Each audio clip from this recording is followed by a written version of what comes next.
Hello, GamerFest, and we are back with our next game here in the Ireland Esports Collegiate Series National Finals. It is time for some League of Legends. We have UCD here on one side.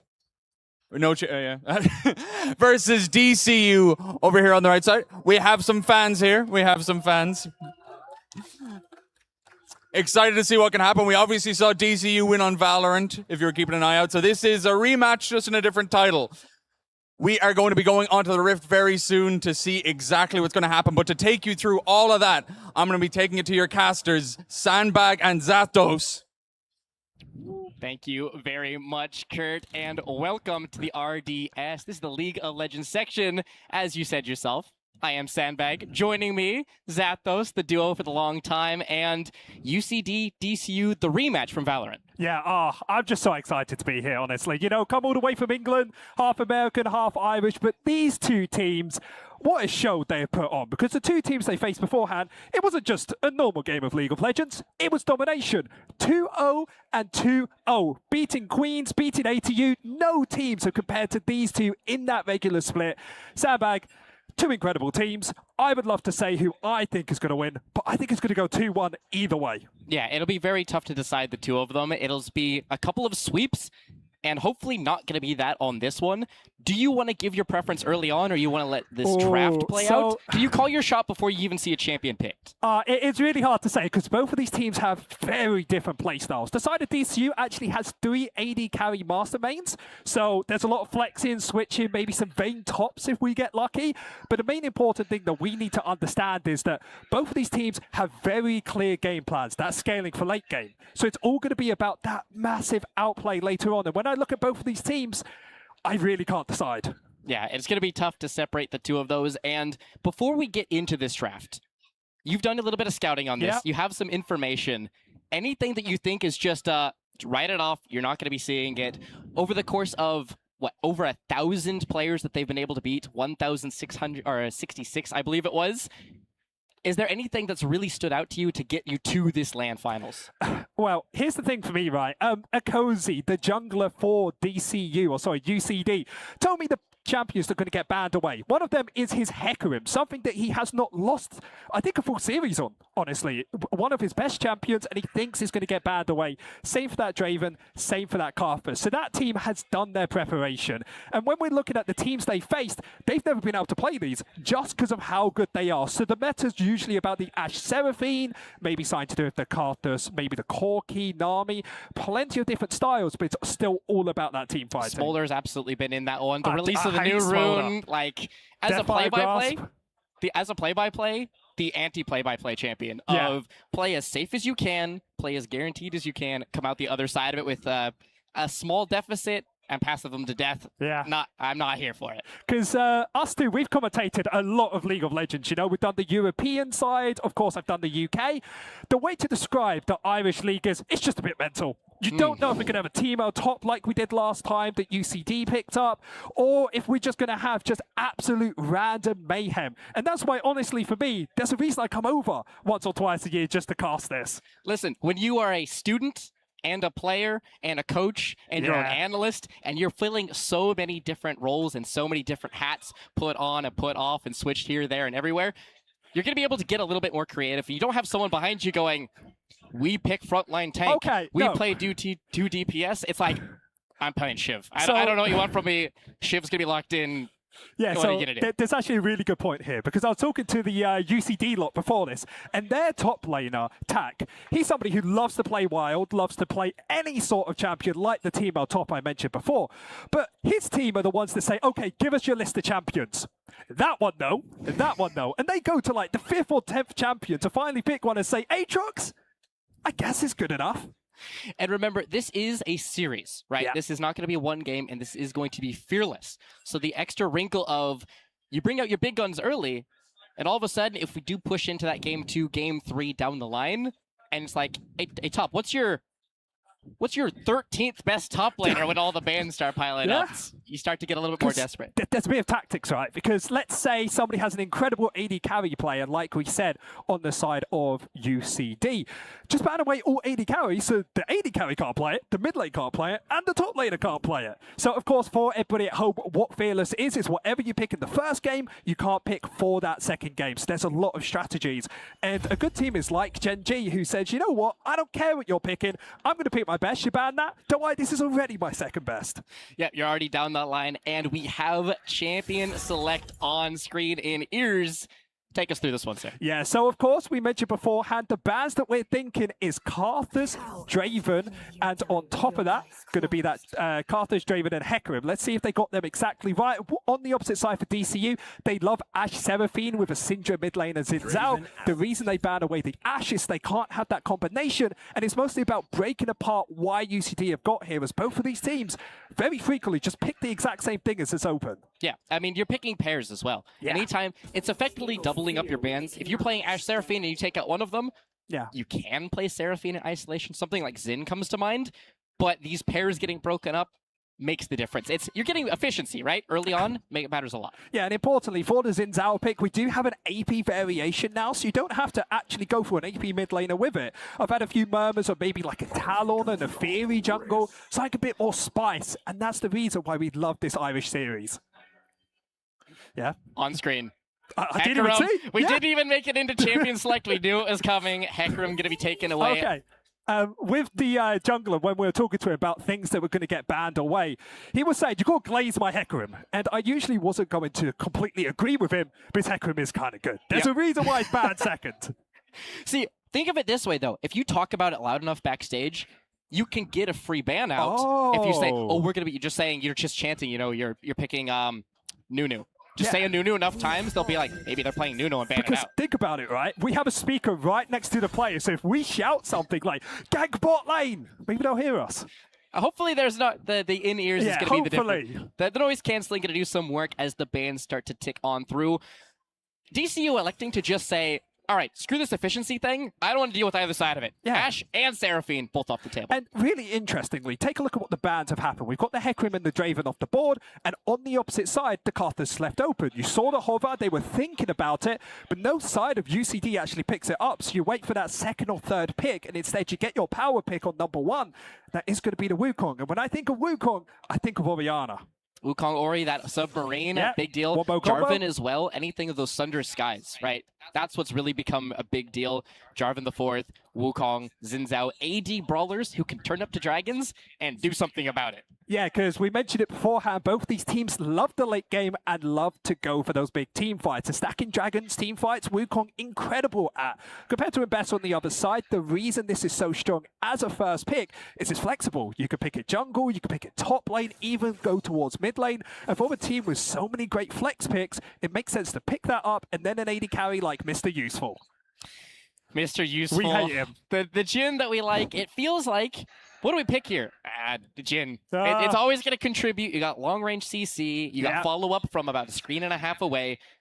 In your head on paper, it sounds great, but unfortunately, League of Legends isn't played on paper, it's played on a screen. Yeah, so for everybody at home, Jhin is incredible at trying to burst somebody out of the team, has the long-range ultimate. The problem is, if you pick a Malphite or any sort of tank, he can't do anything. And do you know what might be a tank? Dr. Mundo. When you are on your fourth reload of the fight, and Mundo is on, let's generously say a third HP. I was going to say a quarter. Yeah, you're probably not going to be able to get through that one alongside Dr. Mundo, Wukong, Karthus, champions which are tough to try and take down front-loaded versus a champion who wants to get those big crits in. And then the big Lola fight, use that move speed to reposition.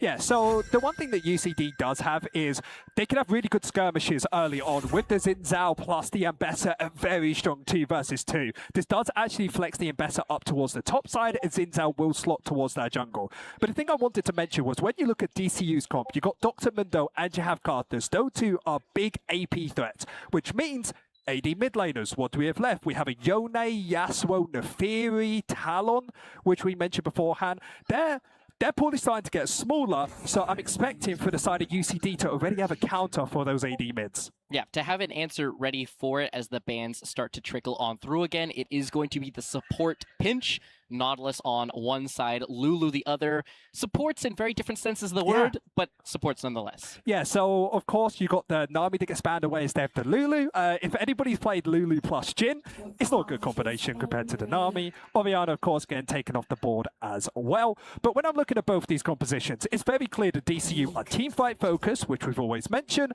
but they're also very heavy towards the late games. There's actually a position here for UCD to maybe go for a bit more early game aggression, get that big lead, and push that through to a win.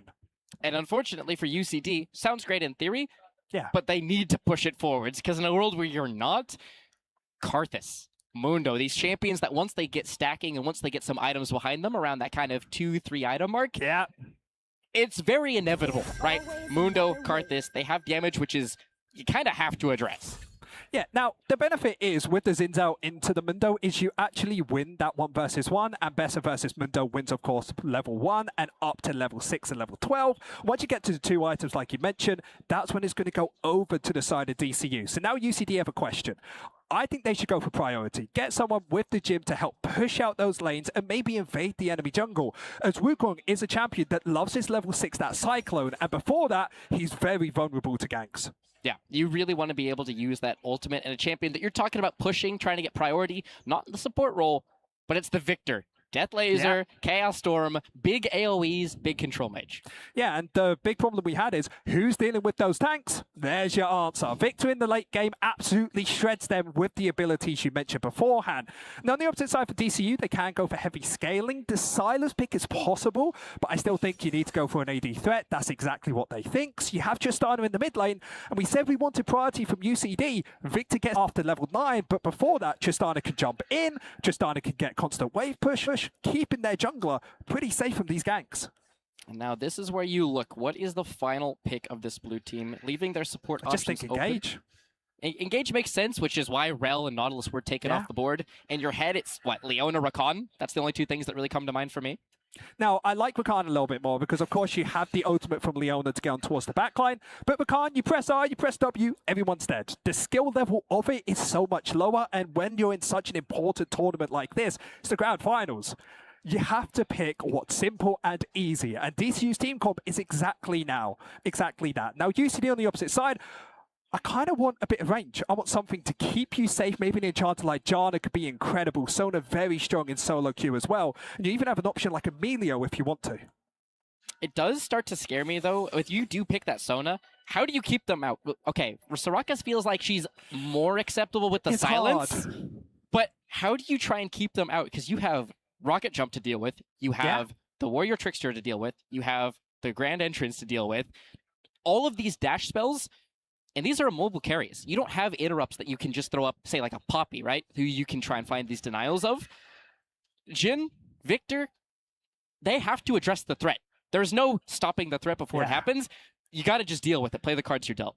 Yeah, because the only real disengaged tools they have is that Zinzao ultimate, pushes everybody away from him and creates that space for both his carries to deal damage in these fights. But you say about how many different threats there are, and I think DCU have an easier to execute team comp. But I want to give you a different example. Take a look at UCD, their bot laner, their support Soraka. This is a champion which heals for a boatload if you're able to stay alive in these fights. You have Zinzao, really good frontline. If they're ever able to catch out somebody on DCU, find these 3 versus 3 fights where Soraka's able to constantly heal, of course her ultimate completely countering Karthus's, there's a world where they can actually win this. Absolutely. You have to try and avoid that first threat, split them up, because if this engage goes off, and especially from flanks, if there's multiple angles to deal with, it's just going to be crushing. Yeah, 100%. But we're getting into game pretty soon. I think DCU have a very clear game plan. So does UCD. This is the first game, and we know how much pressure there is to play on stage, let alone if you lose it. Do you think the champion select skewed here? I know you're saying it's going to be very close either way. I think Has it skewed it enough to give them the edge? Okay, we always have to remember, you are somebody who did go to DCU, so I don't want any biases here. Absolutely not. True professional on the mic. Game 1, DCU UCD here at LAN of the RDS. Let's get into this one. Yeah, I'm just taking a look, seeing if anything weird is going on. And the only major things I can notice is the exhaust on the Jhin plus the Deathfire grasp. The reason the exhaust is quite curious is it's making me think that UCD thought Tristana was actually going to go bot lane, as, of course, if you jump in, the exhaust stops a whole lot of that damage. Trying to deal with the threats before they happen, as we're just going to have fairly standard fare all the way down the line. Tristana mid. Yeah, I feel like we it. might have rewound the clock a little bit, back a couple of patches.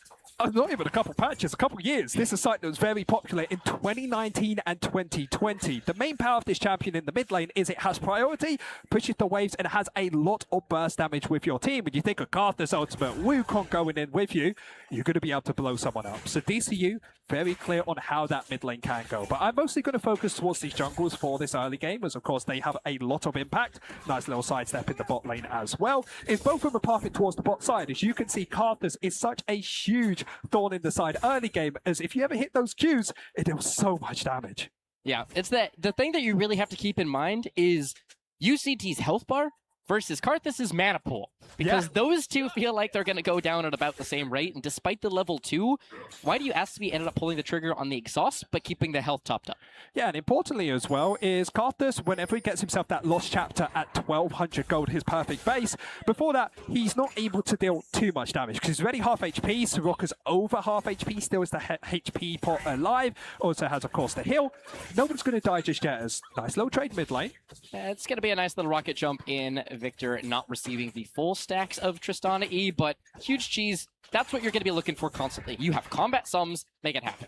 Yeah, but Sandbag, importantly, did you see how that interaction worked? You have, of course, in the mid lane of the Victor, he places the W underneath him. Tristana ever jumps in, she gets stunned. So you get to walk out for free, and you won't be able to hit all of your stacks to get the reset on the jump. So really nice counter, picking the Victor in the mid lane. Of course, will still be difficult in the early game. However, Tristana still plenty of playability in it.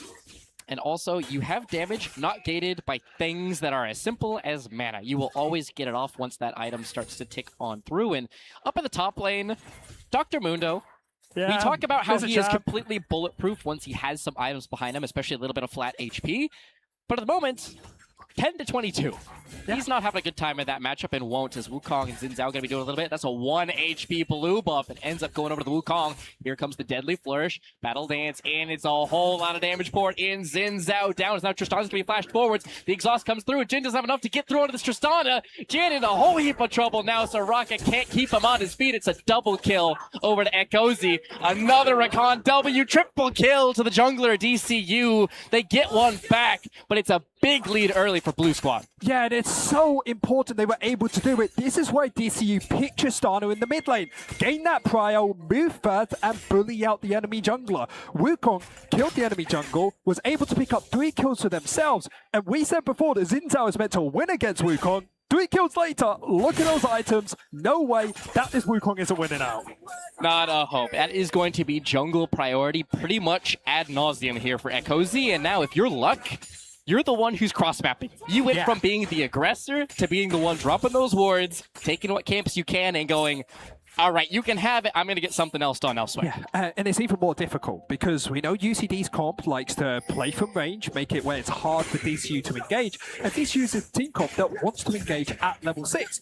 They are 3 kills up before level 6. Once they hit that big power spike, they're going to be absolutely wrecking. It's a lot of damage here from Tristana. The rocket jumping forwards. Victor, he has that siphon, that Q shield, the difference maker. And Tristana, no flash to go finish. Slime Man's able to slip out mid lane.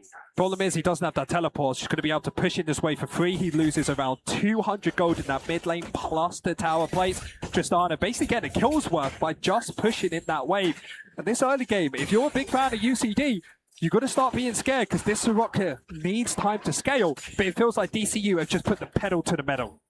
And as this Drake has spawned a couple of minutes ago, that's where you start to look. Ekozi, we already highlighted, huge lead in the jungle. Mid lane now starting to push out without those lost chapters that we were speaking of quite yet.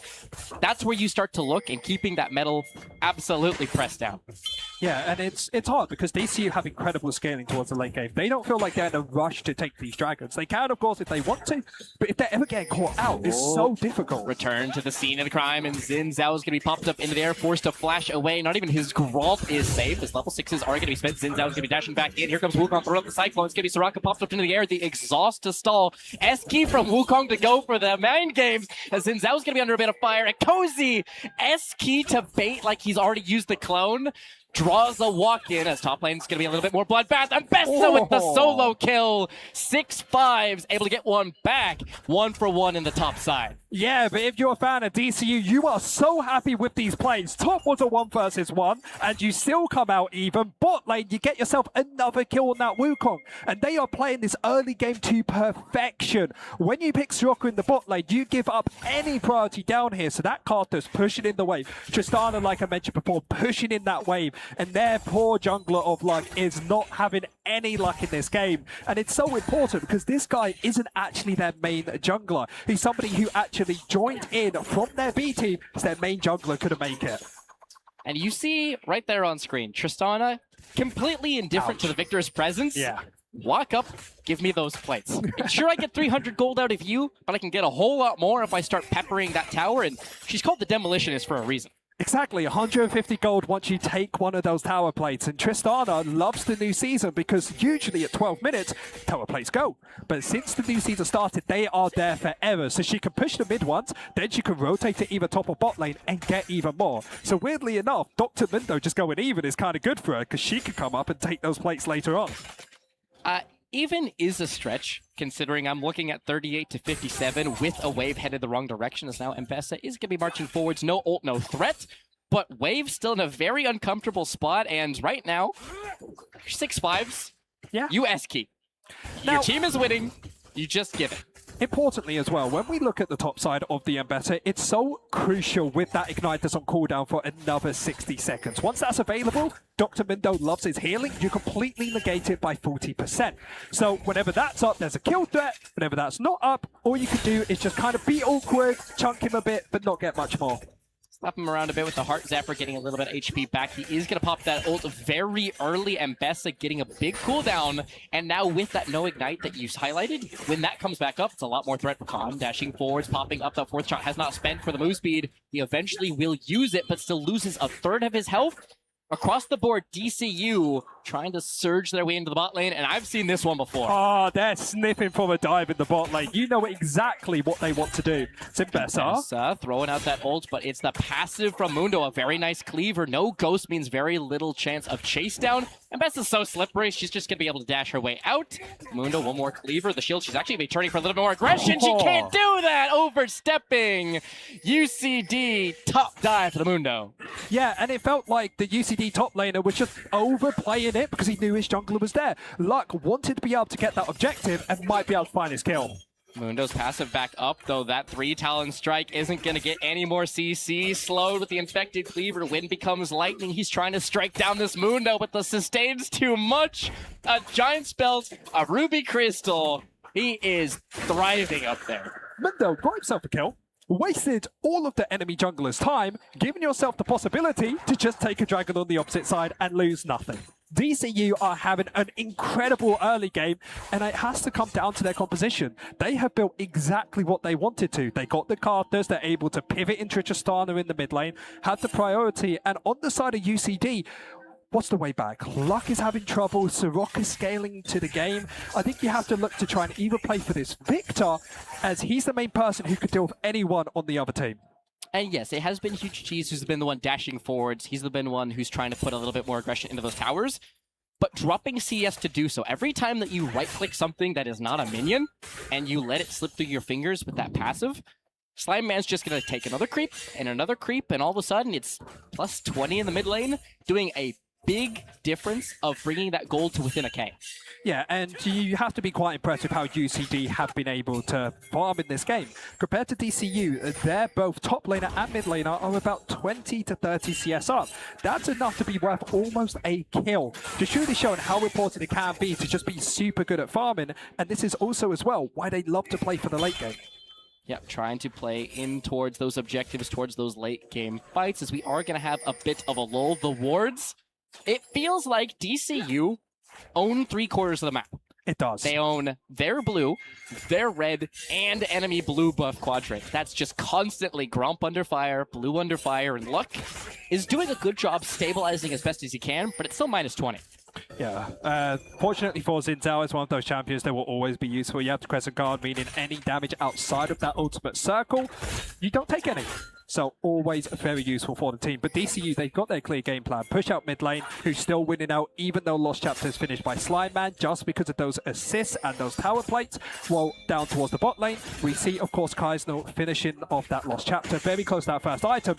He is just underneath their tower, basically. This Grump is the battleground over the course of this game. Smited down, throwing out a quickness. Rakan's going to be pulling the trigger, but his team is nowhere there to follow him. A little bit premature from Oct. Means Rakan's going to be down a CD. Is now Victor. Tristana going to be doing battle, throwing out that Victor ult. It's going to be a reset here for Tristana. Short hopping. Xin Zhao en route. Curtain has been called, flashing forward. Wind become lightning, waiting for that audacious charge. It's going to be Rakan under siege. Xin going to be doing battle with the opposite numbers. It's going to be two-man pop-up. Wukong flashing forward, two-man knock-up. Xin Zhao's got no ult left to speak of. Now Wukong's got so much HP to work with.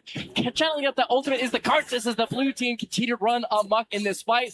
Barrier popped, rooted, down. Victor's got the damage buster shot. Not enough as Jin marches forward to the fourth of his own. Arthur sidestepping, throwing out those skittles to be a flash away from the mid laners. Victor, he's slipping, dodge, duck, dip, dive. Slime Man's able to dance through the fire and flames and now walking melee range. Karthus can't find it. Jin's able to get away from one. Here comes the Requiem, and it's a double kill, and you ult so hard you get a pause. Oh, you gotta love it. It felt like they were like, I do not want to die, let's pause it. And then they failed and did it too late. And now we get to sit with Karthus on a double, dying in the meantime. Cast your cams live. As soon as we get information, I'll get you up to speed, but I got nothing on that one. Well, you have to say, it's an intense game, and it's really well played by UCD, because DCU is all about that first engage. They want to try and burst you out the Karthus ultimate with the Tristana bomb, with the jump in. While on the opposite side for UCD, if they can ever get themselves out of it, use the Soroka healing, that's how they win their fights. And that's exactly what happened, as Oct just went slightly too early on that dive towards the bot side. If he was able to wait for another 5 seconds, Tristana's there, they win their fight, no questions asked. So now here's the point with UCD, because they got 2 kills on the mid lane, a kill on their AD carry as well. And we said before, Victor is the person we want to win, right? We want him to win early and have the damage. It is, okay, word in ear, it is player audio, which is the reason we are going into that pause. It was not, in fact, the Karthus ulting, not only the 5 players in game, but prod team took a bit of damage on that one. It is going to be the audio, so... Oh, the Karthus ulted in the production team as well. Yeah, it's every time you have the spectator bug, it's the IRL Nocturne ults. We got the Karthus ult. Yeah? They blew the headset straight out of the aux. It's going to be audio, so should be a quick enough fix on that one. And... when you're talking about a quick engage turning into a fight, look how close that fight was. It was very close. Slivers of HP.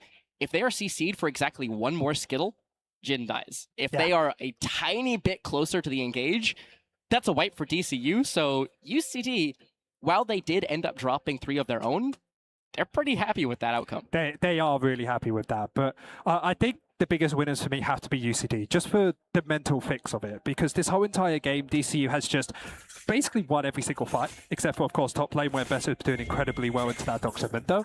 So just being able to win that game gives you such a good opportunity. And as we do have ourselves an unpause, we are going to be jumping back in as soon as we're all synced up. They did us a very nice favor of waiting until after the ult to talk about these things, because there was a lot to try and unpack. There was a 5-1 monkey running around our game, and we said at the very beginning, Xin Zhao is the one who wants to try and threaten until 6. We didn't even make it there, and Wukong was already out of control. He's Triforce in hand, working his way towards... he's got another Tunneler, Ruby Crystal. He's got those free-ass boots. He's happy. Yeah, when we're looking at all the items completed, Jin has actually gone for a cheaper build, got himself the Hubris instead of the Critical Strikes. This is a build that's a lot stronger early, but weaker late game, because it's all about that upfront burst damage. And when you're looking with the Victor, it makes sense, because as a Jin, you never could deal with the tank, so what's the point of even trying to build against them? It's not going to be your job, right? You said it in draft. If it's not going to be your job, there's no point in you trying to get, I'm 1/3 as good at dealing with these tanks. Just accept your role, fill it, and let Slime Man do the DPS. And we are back on into Summoner's Rift. Thank you so much for your patience. Summoner spells. Oct has none, Kaisenel has none, Huge Cheese has none, and Cozy doesn't even have his smite. Luck has none, Slime Man has none, Whitey Aspie has none, Lozy has none. It's just the top laners who have a mobility spell. Yeah, goes the flash. 8 other champions got nothing left, and that's the sign of a good team fight. And Sandbag, do you know who actually benefits from it? Has to be DCU, right? They're a team that wants to go in, no flashes to get yourself out to safety. And when we're looking at all of these ultimates and abilities, I'm mostly looking at the items, because Kaisenel has finished himself that item in the bot lane. Going to be able to have constant priority as, whoa! What was that damage? That is one item here for the top laner of UCD, and that's all you need of. You got the Giant Spell tech. No need to complete an item right now. You want flat HP. Passives, you can keep those. I just want the number to get as big as possible, as fast as possible. And Sandbag, you talked about having a lot of team fights. Take a look at where 4 of the members are. 2 in the bot lane, of course. Wukong is Intel right nearby before number 5. Dash forward, 2-man quickness. Now Lozy's going to be under fire, trying to get away with the extra move speed, slipping away from the Skittles. Going to be ultimate out of the Soraka. Now Luck's going to be jumping in, trying to save his bot lane. The sacrificial lamb. Kaisenel does eventually die. It's a 1-for-1 in the bot lane. Luck taking the bullet for his bot. Yeah, but take a look because they're down. Oh, man, keeping it going here. Buster shot, and I don't know what's going on with that one. And Cozy's able to get one. Mid lane picks one up. It looked good for a second. DCU slammed the door. Yeah, UCD get themselves a tower plate in the mid lane, get themselves some tower plates up towards the top side, but DCU are much happier with that play, and they knew exactly what they were doing. No flashes available. Go on the Soraka, kill her first, you can heal nobody else, and take a look at that gold lead. It's only at 600 because of how well this mid and top lane have been playing. Their top laner has got themselves a 40 CS lead, 2 items to 1.5. We got 19 kills in 14 minutes and still a Drake to be fought over it. You know these teams are wanting another go. 100%. Got the Dragon alive. Both teams trying to gain the priority. Right now, UCD do have it actually starting up quite early. Might be concerned, though, is those major ultimates. Wukong not available. Neither with that Rakan. There's actually a big opportunity for UCD to fight this, so they don't have to worry about those abilities. But Slime Man currently trying to address the Mundo situation up at the top lane means Victor will not be to the contest, which means they will give it up. Second Drake of the game. DCU, no fight to be had. No, that feels a bit more what I thought Dr. Mundo is meant to be like. A big tank, deals no damage, takes towers. Apparently Ibetta is just incredibly strong at fighting against that. As all of this was happening, DCU did get themselves the second dragon of that game. Speaking of that, Ibetta, Huge Cheese in so much trouble. It's a swift solo in the bot lane and 2-item Ibetta not to be trifled with. Yeah, HE1S being one of the main points of why UCD is able to be here, as we got to commentate a few of their games. It feels like he just always wins top lane.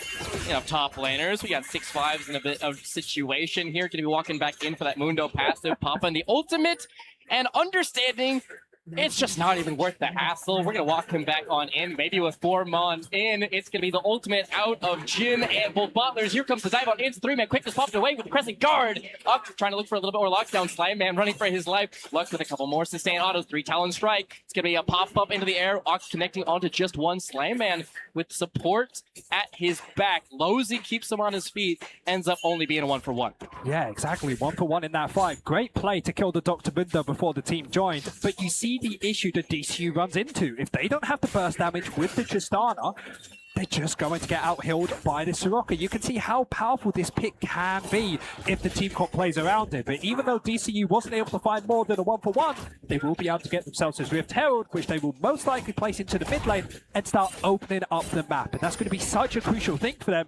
So if you open up the map, you get it when they don't have any vision.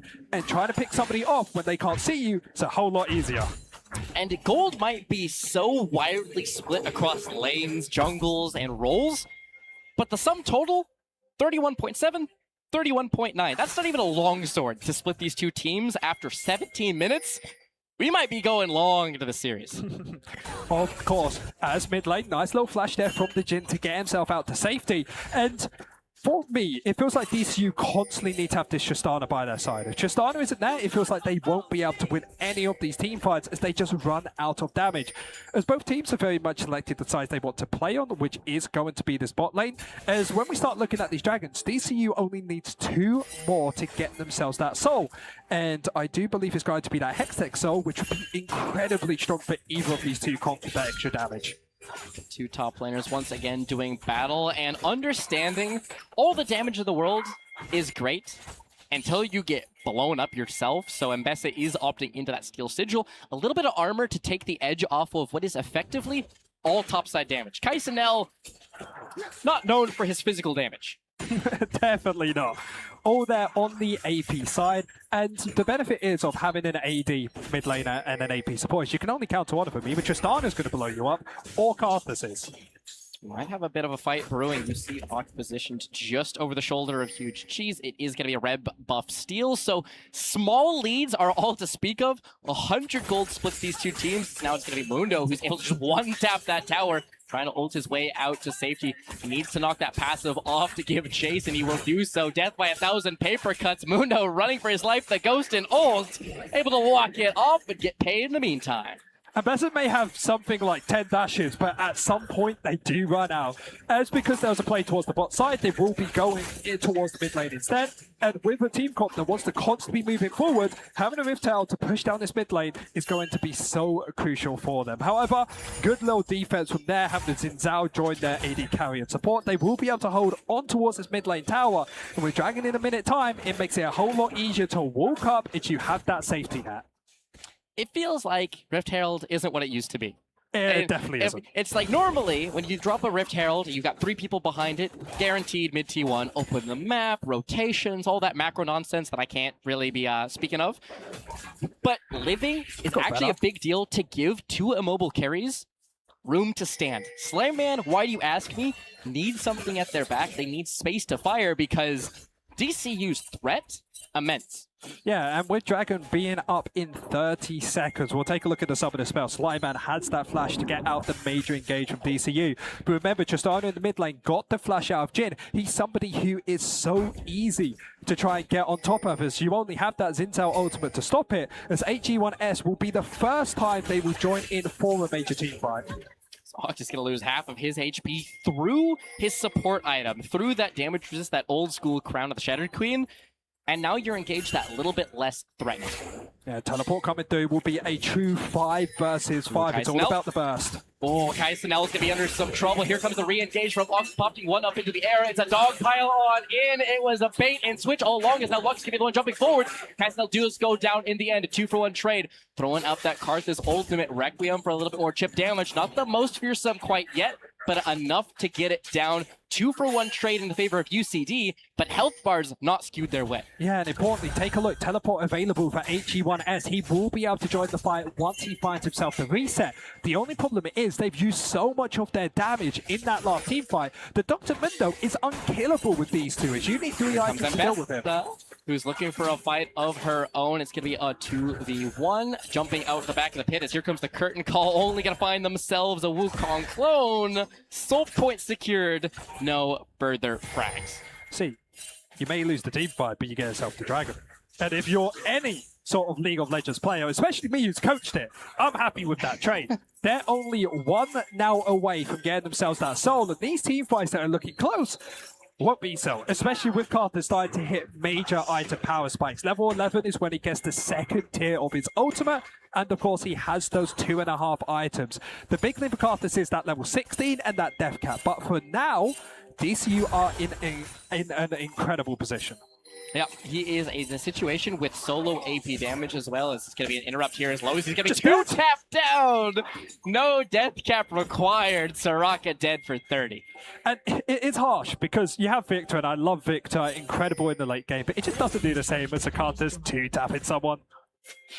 It's the damage shred. Wall of Pain damage shred. First kill, 2nd kill, missing health, damage. Those crits coming through from that 2nd item, Blackfire Torch, and a little bit of a death push happening here. Luck might be in some trouble. Can be a clone forwards. Cozy's gonna be a flash ulted. Here comes the Cyclone. That's the front load you're coming from. As here comes the top laner into the one. It's gonna be Mbessa who has to fight her way through the whole field. It's Luck who's gonna be flashing forwards. Oct is gonna be in retreat. Down goes the top laner. It's a double kill to the King of Monkeys. Luck is the one on the chopping block next, making it a 4-for-1. DCU front load. DCU get it done. Yeah, they're going to be able to get themselves the Baron at the end to play play, and the true winner for them has to be Akozy, their jungler, finding the perfect invisibility flash into the Cyclone onto the double carries on UCD. And on the back of this, you talked about that goal lead up to now 3,000. The Baron might be a bit slow. They'll be able to pick it up, and their engage was incredible. Finally bringing their pieces together. They got everyone on the same page. It's Uct in, it's Akozy in, it's Huge Cheese in. You finally get all those different pincers moving as one instead of sequencing them one after the other. Night and day difference, and gold lead starting to balloon. And Sandbag, this team corp is super scary at just team fighting in general, right? But they're also scary at taking these towers. You mentioned before Tristana. Demolitionist is her name. With that Baron in hand, those minions getting buffed. Once you get to those towers, you're not going to be able to see them by how quickly Tristana is able to take them. So I would love them to go for a 4-1 formation. Have it where your Tristana is with the team and pushing up. The only thing they have to be careful of is maybe an engage from the enemy team, and that's the problem for UCD. What is their engage? Is it Mbessa ult or Xin Zhao jumping in? And if you're Mbessa, you gotta feel twice as bad because you did make it into those back lines, but simply didn't have the support. All you needed was the Victor ult, a little bit more damage, some sort of lockdown, a Jhin Flourish to keep them in place. But Mbessa has to full commit. There's only one gear on that champion. Yes, there's a million dashes, but it's going to be a straight-on walk down. Mundo has hit his item spikes. Slime Man walked down underneath the face. It's going to be an ultimate thrown in from his bot laner. Keeping it going. Goes where he pleases. Half HP is the Mundo, and he is more than happy to ride it out. Especially when he uses one ult, but for 3 on the enemy team, mid ADC and support, using it just to keep their AD, or sorry, their mid laner alive. And with this full priority in the enemy jungle, just look at this littering of wards. They got the top lane tower. They're focusing on the mid lane tower now once they get that wave. And DCU, how could you not be feeling good when you're in this part of the game? Firing on all cylinders, and at this point in time, you start to take stock. We were separated by 200 goals just a few minutes ago, separated by orders of magnitude between the two of these. 49k, 44k, upwards of 4. Yeah, and take a look, Dragon up in 40 seconds. This will be the last stand for UCD. They need to find a way to try and stop this engage, re-engage with Soroka healing. It's possible, but it's so difficult to do so. And when I'm looking at the members, it has to be 8G1S. He's somebody who's done it incredibly well into the backline, actually can one-shot either the Carthus or the Tristana. The problem is, do you have the space? Because it feels like once you go in, Wukong and Mukan have already killed not just your backline, but your whole team. You see it on the right-hand side of the minimap. That is the one to keep your eye on. Typically, as the play-by-play, you want to keep your eyes on AD. That's where all the action's happening. But right now, the one member with 3 items is the only one with threat to bear. It's going to be a combat of top laners. Mundo's going to be marking that Mbessa. If he keeps him out of the fight, he's going through with the 2-man knockup. Once again, the jungler's going to kick this one off. The Slime Man in retreat. He's got the bomb in his head. Here comes the dive in the backline. It's Mbessa who's got to try to get it done. She's exhausted. She doesn't have enough to get it through. And unstoppable goes the jungler. Your Hail Mary is slapped down, and here comes Mundo. Kaisenel is able to pick up luck. Mundo going for the one-man dive, forcing the ultimate out of the rock. It's going to be exhaust. The passive is popped, so not even the tower is going to be Tristana jumping on in. Huge Chi trying to go for the execute. Buster shot. Wait more laser. Slime Man gets it, and it's actually going to be a little bit of a fight here from UCD. Not willing to give it up. Flourish goes wide. Mundo not rooted. It's a walkout. In the meantime, Drake mopped up. Soul secured. UCD cold comforts. DCU got their prize. And it was all about that Mbessa. Was she able to get into the back line? Was she able to kill one of the members? Yes, but it doesn't matter. Dr. Mundo may have lost the early game, but he's won the team fight. He had 3-4 members on him, and he just sat there. He tanked it. He didn't care. So now DCU have themselves that objective, have themselves just finishing Baron. If they wait another 2 minutes, pick that up, there's no reason why they can't crack open the base and run down the mid lane. Feels like the inevitability at this point in time. The base, the Nexus, trying to wrap this game up, and that was UCD's big swing. So much harder to try and get this one back, and as you see on that lower third, in terms of game head-to-head, when they ran into each other, 4-0. This is a retooled DCU looking to pick up their first this series, and Mundo's just a brick wall at this point. Maybe you get him, but you lose so much in the meantime. Yeah, 100% Soroka coming in, not dealing the damage, but able to slow him down, and this is just painful. It takes 4 members. Mission accomplished. We got our man. And lost mid-push. And top push. We may have lost the game, but at least we killed their top laner. Hey, gold is gold at this point in time. Anytime you can find your way into 300 more, especially on this Jhin, who's only got 2 items, he has no IE yet. He's still got those bits and pieces. BF sword, pickaxe, crit cloak. He's sitting on a pink horn. He needs that IE for them to even have a chance to find this flip, and Elder's going to be their way in to do that. I do agree, because take a look, right? We have both mid laner and AD carry with 2 items each, so close to that third. Once those come through, there's a possibility of killing the enemy Mundo. Now, the important thing about DCU this season is they put real money into their esports, and it's showing, isn't it? They're a team who is dominating this first game, bar, of course, you know, late game compared to early game, very big difference. But this is what can happen once universities start investing into esports.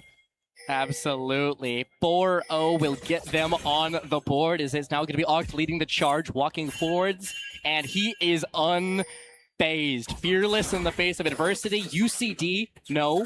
If they send and start spending spells on a Rakan, absolutely no way they come out on top of that fight and just have to give him the ground that he wants. Sandbag, 5 seconds till Baron's up. If they pick this up, they are running down their enemy base. This is the last true chance UCD have of getting back. No Infinity Edge completed. Slimeman still doesn't have that third item. They're just trying to hold on. Make sure that nothing's happening, but look towards the bot side. Dr. Mundo, he's a massive thorn in their side. Even the Ambassador isn't able to kill him, smacking down that tower. And DCU are putting their hands up and saying, hey, we can take this down if you ever deal with this Dr. Mundo. If you don't deal with Dr. Mundo, he's just going to take your base. Cozy waiting for the trigger pull. Oh, so familiar sight. It's the link up of Ogden. Echo is forcing Flash out of the junglers, and now Mundo is actually liking his chances in the 1v1. Bullied no longer. It's going to be a fight to the death here as the ultimate's ticking.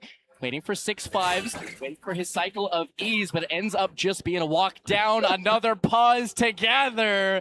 They're playing with their heartstrings, Zad. It's going to be another break of tension. Pure perfection from DCU, because I talked about it. You deal with the Mundo or you deal with the Baron. They saw Ambassador, the most important member that we keep harping on about, went towards the bot lane to deal with Dr. Mundo. In the nicest way, UCD is a top laner and friends in this game. So once the top laner was gone, you say, okay, cool, we'll team fight you. Oh, you want to fight us? We'll kill you and we'll get the Baron. Of course, nobody on the side of UCD is down just yet. They have a chance to get back into it. Baron is able to shred your armor and magic resist, but the game's hard. It is. It's the third item that you were talking about. Infinity Edge. Mid laner not able to come up with his second. They are so close. They just need to they have all of those components light up. They just need to bring it to the mechanic and say, convert this for me. I've got the gold, I've got the parts, I just need the time, and it is not being given to them. DCU not giving the breather. Now the thing is, if they come back here, I could get some duct tape, put them together, just have like a B-Tech, take 10 damage off it, and just call it a day. You need that orange. Hey, can you smash these together for me? I got a fight to get to, and right now Baron is going to be peppered down here. It's DCU who's kicking that off. We should be cycling in just before the smite comes down. It's Cozy. He's able to get that one out. TP channels. Oct's going to be flashing forwards, forcing one of his own back. UCD trying to put the damage into the top laner. Heads up to HE1S, but he's exhausted once again. Every time he pulls the trigger, they find their way to deny it time and time again. They run out of spells. Double kill. That is 12, 1, and 5. And Cozy can do no wrong in this game. Yeah, take a look at Wukong. He's behind them, was thinking about going forward and re-engage. But UCD, they were so close to winning that team fight. Only a few ultra attacks off, and we talked about those 3 items. If they were through Sandbag, UCD would have won that fight, stopped the Baron, and still be in this game. Fortunately, 2 of the Barons are away, 1 on the Carters and 1 on the Dr. Mundo. So yes, it'll be a thorn in the side, but they won't have to worry about that ability. And UCD survived another day. And if you look in the top right-hand corner, that is 1 minute 30 until Elder Dragon. What that ability does is when you're at 20% HP, you are just dead. So UCD, if they can get towards that team fight and somehow win out, they won't just win that team fight, they can win the game. Listen, if you name yourself luck, you gotta be gotta be willing to lucky. take the 50-50s, all right? Coin flips are in your IGN. That is the way that you can find your way back in, because yeah, sure, gold lead one way, soul another, turrets another, Drake's another. Sure, great, fantastic. Elder is the game-ending buff. That is the one that is looking to wrap games up, and still not there yet. They still have a Nexus to defend. They still have a base to defend. They're looking to end that quickly for DCU. They're going to be jumping on in. It's a legendary performance for the Wukong. 2-man in a row for the Cyclone. That might be pulling the trigger before UCD were ready. 43 till Elder, still wearing Baron. They just shut us up. Fully frankly, DCU said, oh, you think you have a chance at this, Baron? You think you have a chance at this, Elder? No. We are going to win this game, and we're going to win it our way. And with 2 members down, you can see the peppering of this mid lane tower, trying to crack it open. And with Elder up in 23 seconds, 19 for luck, 20 for what you asked me, then a good position for it. Lane jumps in, and Best is trying to stall for as long as they can, and they'll be ulting in, trying to get the heal out of the Soraka, sustain for as long as they can. The shielding can be cycling through, waiting for the ultimate out of the cart. This not required. Legendary, and here goes Huge Cheese, broom in hand, a rocket jump to seal it. 3 quick kills. DCU break open UCD's base. Yeah, and you got to feel HG1 as it felt like that was his only opportunity to go for that play. So close to staying alive. And yes, Dr. Mindo is annoying, but the rest of the team is just going for that Elder. Likely going to be forfeit if they can get some more lockdown. Wind become lightning, waiting on that audacious charge, but they understand not worth it. It's a lot of HP to work through on this Elder. You need luck into the pit, but they have no vision to do so. Burning it down. DCU just cycling spaces. Mid lane, bot lane, Elder, Baron, top lane. The whole map is theirs and they know it. And Sadbag, you have to be in actual range to get lucky to steal it. He was nowhere near it. And that's because DCU, their top laner Mindo, knows exactly what to do in this situation. Support the team, and that's else. Now, of course, they got themselves this Elder available, got themselves 2 inhibitors. There's no reason why they can't just walk down, 1 more engage, and finish off this game. At 8,000 gold. However, small item advantages will be closed. No death cap yet on the Karthus, so that ult not quite as fearsome as it will be. If you can catch him before he completes that, maybe you're looking for slim chances. Anytime you can get a 5%, it's a whole lot better than a 0. And it does feel like it's closer to 0 than 5%. DCU, one incredible first game they are having. But they have taken 33 minutes, showing that UCD aren't going down without a fight. 2 inhibitors down, we'll be looking for this top 1. 1 major engage left. You see the Wukong hunted. You see the Rakan ultimate available. They're hunting for the win. Well, your Trickster. It's going to be Huge Cheese under fire. The curtain call's going to be opened up. Jin into the backline goes Cozy. It's a very tanky Mundo. And down goes Slime Man straight too far from the squad. The Mundo going to be burning down whatever he can. 2 kills back. Karthus will fall, but the passive proc all the same. Double kill to the mid laners. Huge Cheese looking to fire away into those turrets. It's Ox with a knockup. Why do you ask me? He's getting chipped by Hextech Drake. Rakan able to finish off the ace. The support wrapping things up. 32-19, 34 minutes. DCU go 1-0 up. And do you know what DCU said? They said we're going to win 2-0. They said that 3 things were going to get banned away. They said the Draven, they said the Karthus and the Hecarim. And one of those did get banned away as the Karthus. And you got to feel like if you're UCD, you should have got taken off the board. It was so crucial for that priority in both the bot and the mid lane to go into the enemy jungle. They would have never been able to pick up Tristana if it wasn't for that champion. But overall, some incredible engages, and that's why they won. Yeah, they were able to use their front load damage. That was what we were hyping of. When they get their pieces together at the same time, synced up, it's just a smooth purring engine. When they go in sequentially, you see Octu comes in a little bit too early. That fight ends up being real lopsided. We got the pauses. It's so desynced that we had to get everything back on the same page. But UCD needs something back. It's fearless, so yeah. Karthus is now banned, maybe not in the way that you'd like, but it is still banned. You got to retool 2 games that you must win back-to-back, and for DCU, same again. Yeah, 100%. Because when I'm looking at both these teams and their tactics, I don't think they have to make major changes. It was just team compositions from the start. I mentioned before, I think DCU's is a lot easier to execute, and it clearly was. You saw those team fights. The Soroka was incredible against the Carters, but the rest of the team, you needed a Poppy, you needed an Alistar, something to disengage. So coming into this next game, they do have side selection. They could either choose to give their top laner a counter pick, because 8G1S on LAN feels like a completely different beast. Yep, you gotta try and get that one all the way through. Lane is great, but Nexus is what matters. And for UCD, back-to-back required. DCU looking to wrap us up in this best of 3. We will be going to a quick break to get that water topped up, to get everybody retooled, refreshed, RedBulled up for the caffeine. Do not go anywhere. Game 2 right after the break.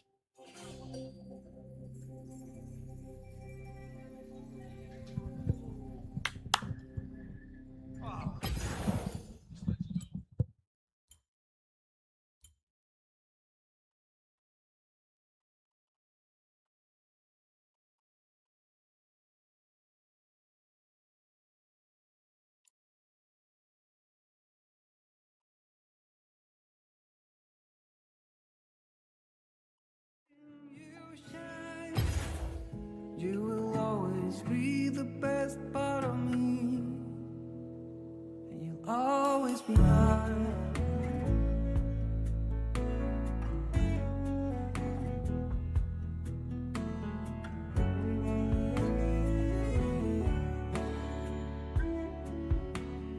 Everything you want, love, is safe in your smile. Every small step worth every mile. Dreams growing louder, as strong as the sea. With you is where I wanna be. If the world feels heavy, I'll be your light. When you feel lost, I'll hold you tight. Somehow you shine brighter each day. Seasons will change, but you will find your way. Watching you grow and letting you shine, you will always be the best part of me, and you'll always be mine.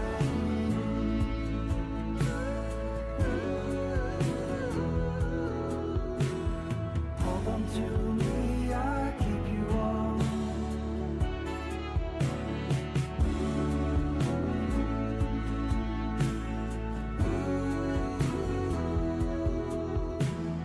Hold on to me, I keep you warm.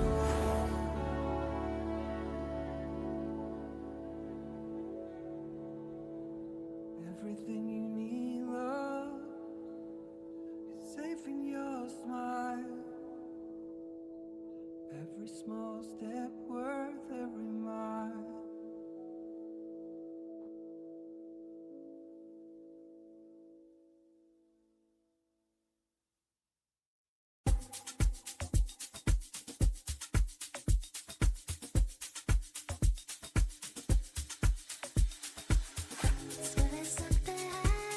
Skulle sagt det här för länge sen.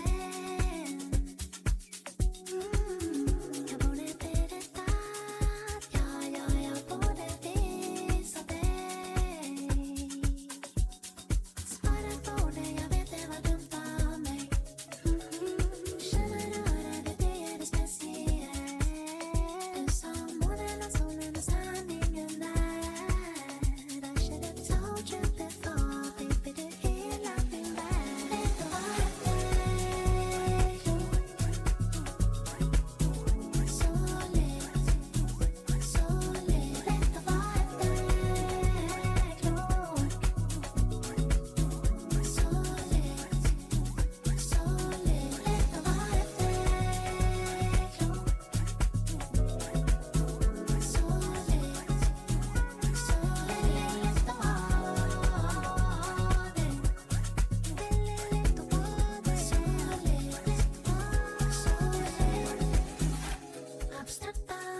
Pulling me in. Emotional warfare, girl, you're a terrorist. Geneva Convention, talking bad on your exes, say he need exorcist. And you got your textures in texture tints. Can't see my regrets in this. I was venting, AC in your messages. And so-called dreams, you was wetting them. And this split so deep, this honey that you blessed me with. So sweet, I need to check my grip. Reality switch, that's risky. How you go flip it this, then you miss me. Mystic Prince must have mixed up this medley. From an amorosa sensual. Who this, who that, I'ma say now you're rolling up for your dress. Text me, heading up. It's from an amorosa sensual. She live for free in my head. Now you're rolling up for your dress. She live for free, she a tenant up.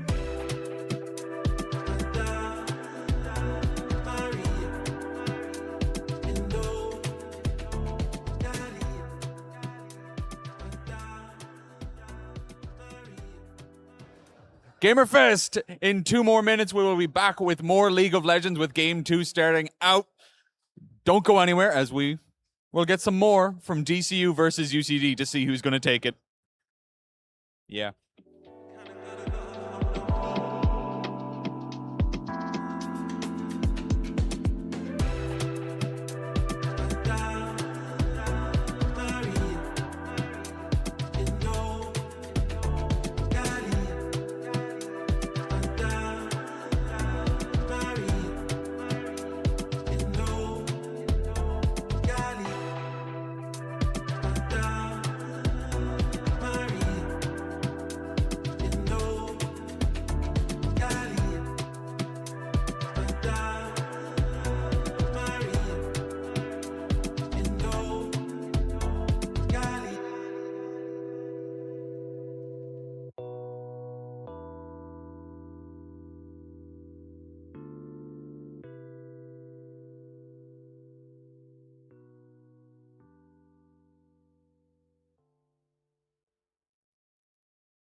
GamerFest, welcome back to the League of Legends section. Game 2 of UCD taking on DCU is going to be coming up right after this. And DCU on the brink of a 2-0 sweep.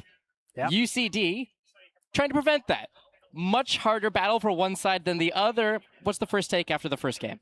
Well, I mean, the early game was pretty close for both of these teams. For one team was very hard on the engage pattern. DCU, they wanted to go in, they wanted to burst you out, while the side of UCD disengaged, played for the late game.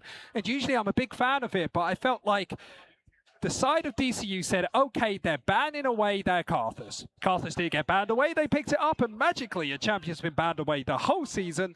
They won on it. So for this game, of course, it is going to be fearless. Any champion they picked in the first game will get played for the second. So there's plenty of different champions. Of course, Ashe Seraphine, very popular. I want to see that coming out. Maybe the Corki Nami. Before this second game, I want just more aggression from UCD because it felt like they had no engage tools, which means if you're behind, there's no way really back into it.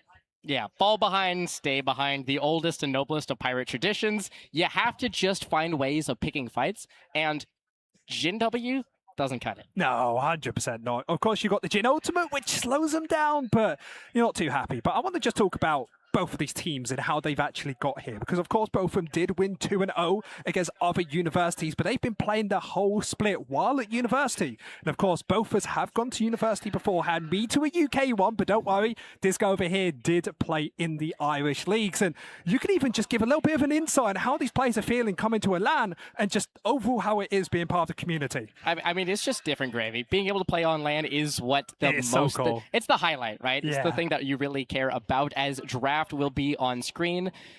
More than likely, we're going to see some familiar faces, right? Ash Seraphine, Yep. Nami. Smolder conspicuously absent. Stay that way. Yeah. The PayPal, the small bribes to both Yeah, teams we put it seems to underneath have there. cash. Seems to have cash. I don't have to put up with it. I'm happy. Yeah, no, 100%. I may have just WhatsApped them or PayPal'd them, sorry, some money for it. But the big thing about Smolder is it's just an absolute oppressive late game threat. Now, both of these teams are opting for different champions, mostly because it gives more early game agency. And we saw what happened last time. If you have no agency early, you can get absolutely steamrolled. As the Ash Seraphine that we have mentioned beforehand have been banned away, or on the opposite side of the Draven and, of course, the Hecarim. Now, the interesting thing about UCD is they're most likely going to ban away the Karma, meaning that the Caitlyn, which a lot of teams of high priority in, isn't actually towards the highest side, because yes, you can play it with Lux, which we have seen DCU play, but there's also plenty of other options like the Nico or any sort of, I guess, engaged sort of support. Yeah, as you have the last couple bands flip on through, it is for the second monitor enjoyers. Ash, Seraphine, Syndra up against the other side of that Draven, the Hecarim, and the Karma. It feels like we haven't seen that much Nico, and a champion that I think is always fun. When you're trying to consider so many things, you hear the crowd pops every time there's making a play. You're trying to play in a setup other than your home, and then you have to count creeps on top of it. So easy to lose it in the mental stack. It's a champion I am so fond of on LAN. Now, do you know what other champion you're fond of? It is going to be that J4 that is locked in first for DCU. Of course, incredible engaged tool. However, is a champion that likes to deal with enemy champions which can't move, don't have any disengaged tools, a bit like that Victor we saw last game. And on the opposite side, Caitlyn instantly gets taken away, and they, of course, have the net to get out of it. So this J4 is super strong, but not as strong as one of those mobile carries. Yeah, you have it, the blind, because he's always going to get value. You could give him Sundered Sky and a ham sandwich, and he's going to get his job done. Even the ham sandwich. It does not matter what you have. You're going to have some value. EQR. There will be some value. Just the more mobility you have, the less so that it will You be. need to play this more in solo queue, I swear. You'd have so much fun and enjoyment on that way. But on the opposite side, we see the Caitlyn already picked up. We have, of course, the the Nocturne on the opposite side. A really good counter, actually, against the J4. You talk about the Flag and Drag, of course, it knocks somebody up. Courtesy completely counters that. You run him down, he's not having fun. With Caitlyn in the bot lane, really good priority. So it feels like UCD are going for a hard engage composition, completely different to last game. Yeah, a complete pivot on that front. You expect a little bit of more mobility to try and deal with the Karthus, or to try and deal with the Nocturne. Orianna is the one that more of my head was rolling to. The Karthus is stuck in my head from the previous game. Orianna loves Nocturne. Orianna loves J4.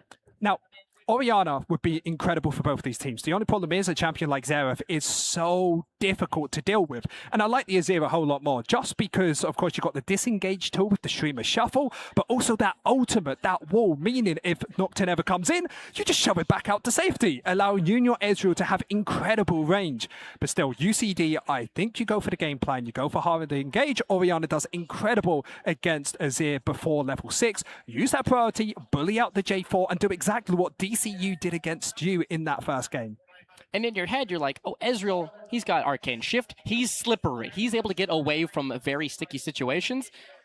Nocturne Oriad doesn't care if you have 1 dash, no dash, or 100 dashes. Yeah. You will be eating Shockwave, and you must then deal with that. And it's important because the way that UCD need to play this is getting the major ability out first, like the Arcane Shift you talked about from the Ezreal. Once that's out, he's basically sitting fish. He is dead, but there's so much outplay potential before these massive team fights for those abilities. Now for UCD, we've already seen their AD carry, their their mid laner, and their jungler. Now the things they're trying to ban away are supports that can get rid of their Orianna and Caitlyn easier. Bard, absolutely incredible. My favorite champion, something that was a hard engage and go in. I think other possibilities is something like a Lux that we aforementioned seen from DCU, who can be an absolute thorn in the side of UCD with just that stun and mostly that early game damage. Yep, trying to use that lockdown, some front load, get your lead, take it all the way to the other side of the rift as we have a couple more bans filtering through. Second rotation, continuing the trend of support pinches. Yep. You already had that Nami, the Bard, Nautilus there to follow suit. Point and click lockdown on top of point and click lockdown. Don't want to be putting up with that. Yeah, 100%. And now DCU will be going for their last ban. I'm a big fan of this Aatrox pick. It's something that UCD's top laner absolutely loves. As a big thing about UCD is they have 3 AD carry players who are masters on their team. And that's one of their top laners. So it's either an AD carry or it's Aatrox. And with Aatrox off the board, there's a chance for maybe the team on top we saw beforehand could even see something like the Vayne. But I can also still play a tank. Varus, another one in that. The year is 2026. And rules do not exist. Cardinus, you mean mid lane, jungle, AD. Yeah. You have Varus, who is a damn near everything but jungle at this point in time. You can basically start these flexes left, right, and center. And as these support pinches conclude with a Nami, Lux burst damage. It may not be a Nico, same concept. Lux, Kate.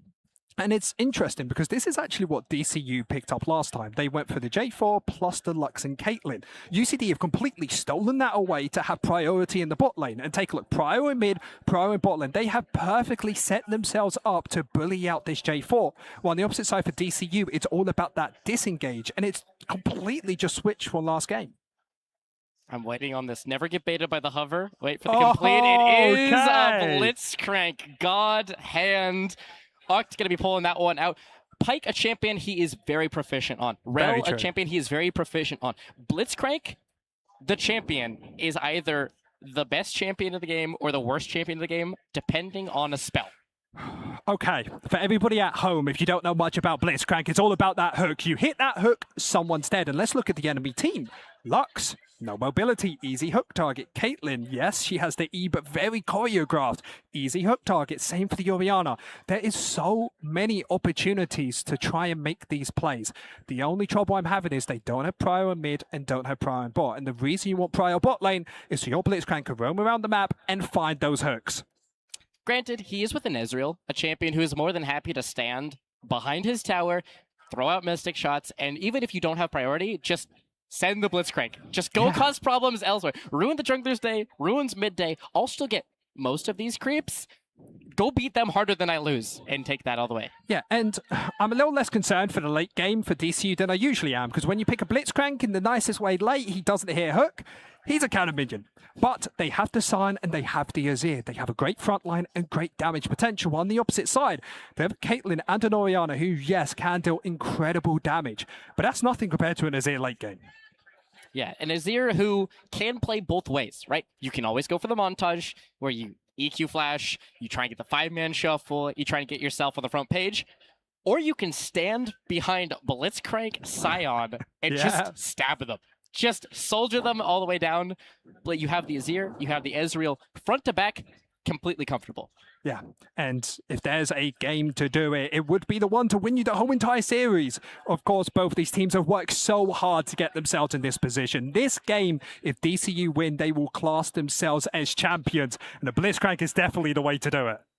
Also, the extra wrinkle of earlier today, DCU 2-0's UCD. This afternoon, DCU looking to repeat. It will be celebration for the North Side. Summoner's Rift game to DCU, UCD, hitting the Rift. Yeah, and for everybody at home, we have fans of DCU and UCD in the crowd as a great hook in the early game gets the hill out early. If you're a Blitzcrank player, you are playing with confidence after that. And also, if you want to check that brush, do you see how much vision he had of that brush? 0. Nada. He could infer from the ward, throw it out. He didn't even need to see them. He's got the echolocation going on. Now, the thing is, right, all these players have gone to university. They are clearly smart, probably smarter than I am. So, of course, really well played from here to have the instincts of knowing he's in that bush. But I want to give you a quick story. UCD, the person who actually takes care of all of their esports teams, is here today. And they were talking to us beforehand, being like, I've had a really bad day so far because UCD has lost. How do you think they're feeling now? Probably not near as happy as they were at the start of this series, but you're not willing to give it up quite yet. They've got plenty of tools. The other one I want to highlight, up in the top lane, Ambessa was the issue to be addressed, and now it's on the issue champion, Mr. 205 years of gameplay, Kazante. Yeah, Kasante's one of those champions which does feel full armor and full tank. He's hard to deal with. There's great flash coming out there from the Caitlyn to get themselves out to safety. But no, up towards the top side, you mentioned it before, Kasante, once they have that level 6 all out, you don't just kill one person, you can almost 1v5 on this champion if you're good enough. As you do have that Blitzcrank trading flashes, you are thrilled considering you have Hex Flash. You have the ability to continue to use your dashes. Why do you ask me? Does not have that luxury.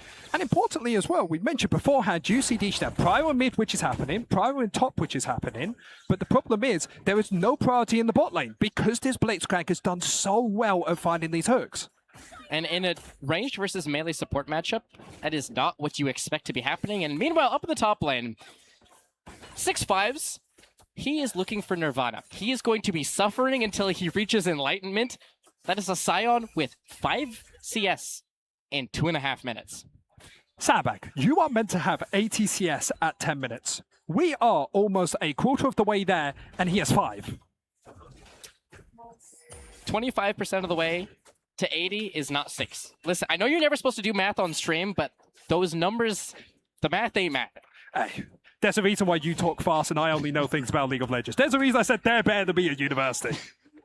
It's going to be a Scion trade up at the top lane. A grasp stacks left, right, and center. And a Cozy with a little bit of a ping towards this bot lane. You see Orianna respecting the fact that J4, in terms of gaking ability, he's more than happy to do at level 4, level 5. Nocturne, it's all level 6. 100%, and that's the important thing about this matchup is Nocturne needs to just constantly scale into the game and not worry about what's happening early.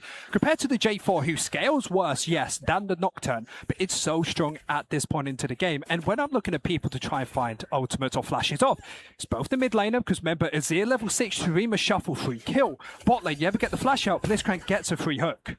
Blitz trying to provide any sort of damage control, connecting with the hook, but no further follow. It ends up just bringing Caitlyn in for a couple more autos. And meanwhile, top lane, 6-5s is just trying to absorb the bludgeoning. Kasante early on, just wailing on these creeps. Yeah, and you just see J4, he's thinking about going towards the top side, but knows that it's not going to be able to make a single difference. The fortunate thing about Scion is he is just going to be like that Mundo of the last game and just not care. No mana though, Kasante is going to be trying to go for the dive. He sees J4 en route, stepping forwards, caught out. First blood to Ikozy once again. DCU's jungler, right place, right time. Yeah, and towards the bot side, why'd you ask me? Having to use that exhaust to get out to safety as Oct yet again finds another hook. And I mentioned before the top lane, sure, isn't the place. However, mid. Level 5, dashing forwards, does not have that Emperor's Divide as Slimeman's be forced to flash away. The auto attack does not fly, and Luck is there to counter gank it just in time. No level 6s, the ultimates means it ends up being Slimeman's once again slipping out mid. Yeah, 1-for-1 at the moment, as Joystick in the top lane has got himself that Barmy Shinder, going to be able to clear that wave a whole lot quicker, as at this point in the game, you are still just trying to survive. But 1-for-1, both teams, there's no real place to see the difference. Ooh, Q3 doesn't land, so 6-5s is able to walk it out. Level 6s on both fronts. It's going to be all out. Kasante is going to go underneath the tower, getting an ult out of the Scion. No block on ult means that the big man in the top lane able to get away. But that wasn't even the important part. Kasante's W, if he stacks that up, it deals so much percentage HP damage. You would have actually just seen Scion there, but he was actually able to outstep that, get himself out to safety, and he will be able to clear this wave and keep himself alive, at least for now. Meanwhile, Drake is going to be taken by this Nocturne, the beneficiary of the first kill, as Lozy, cool, calm, and collected, stepping away from the Blitzcrank hook. No flash needed. And when I'm looking at both of these compositions, I think you're more happy on the side of UCD because, of course, you're really scared of that Blitzcrank early. Hasn't been able to do anything just yet, able to get the first dragon. And both of these teams love to stack these dragons, as last time we saw how powerful it can be once you have those 4 dragons and that major buff. So we do have a little bit of a lull. 2 junglers on opposite sides of the map. You can see them just clearing, keeping that CS nice and high. And one number out of the 10 really draws my eye. Yeah, that number is painful, 27 to 45, just showing how good Sion or how bad Sion is having at the time the top side. But I will give you a quick memory of that last game as bot lane.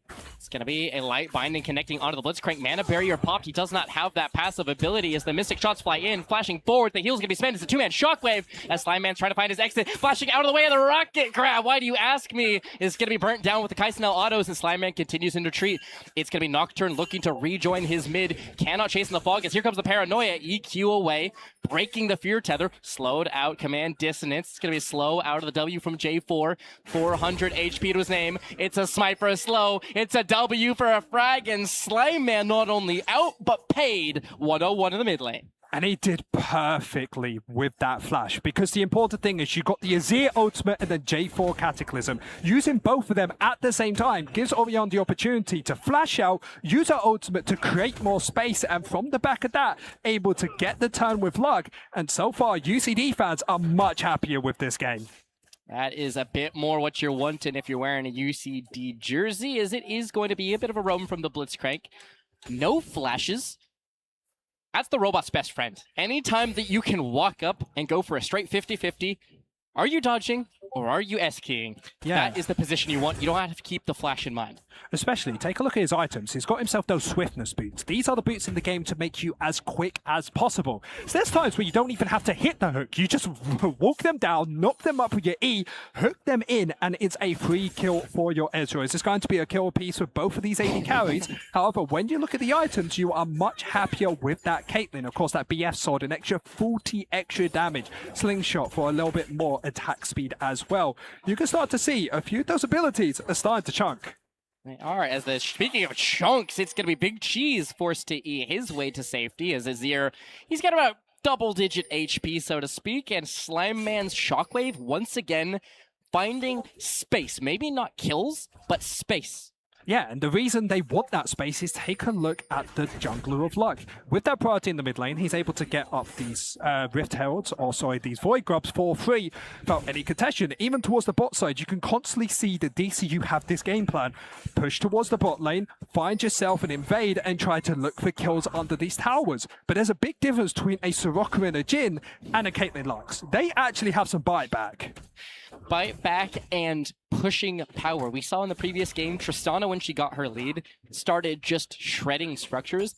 Caitlyn's dream world is where you can stand outside of the building and slowly whittle it down. Plates on plates on plates, and in the meantime, trying to buy whatever space you can to lock Blitz underneath his tower, because in the meantime, it's going to be an Emperor's Divide. Slam and has a flash. He never gets a chance to press it. Shutdown goes to Blitzcrank as Oct gets paid. Yeah, not the member you want to have it on, but it's better to get a kill than not a kill. Azir with an incredible ultimate up towards the mid lane. Towards the top side, we're going to have more just farming. But take a look, there's actually 1,000 gold lead on the side of UCD. And this mostly comes down to the small CS leads from everybody. Sante all out. It's going to be Eric stepping forwards. No mana on the Scion means he doesn't have his ultimate available. Summoner spell must then be used. 6/5s flashing out.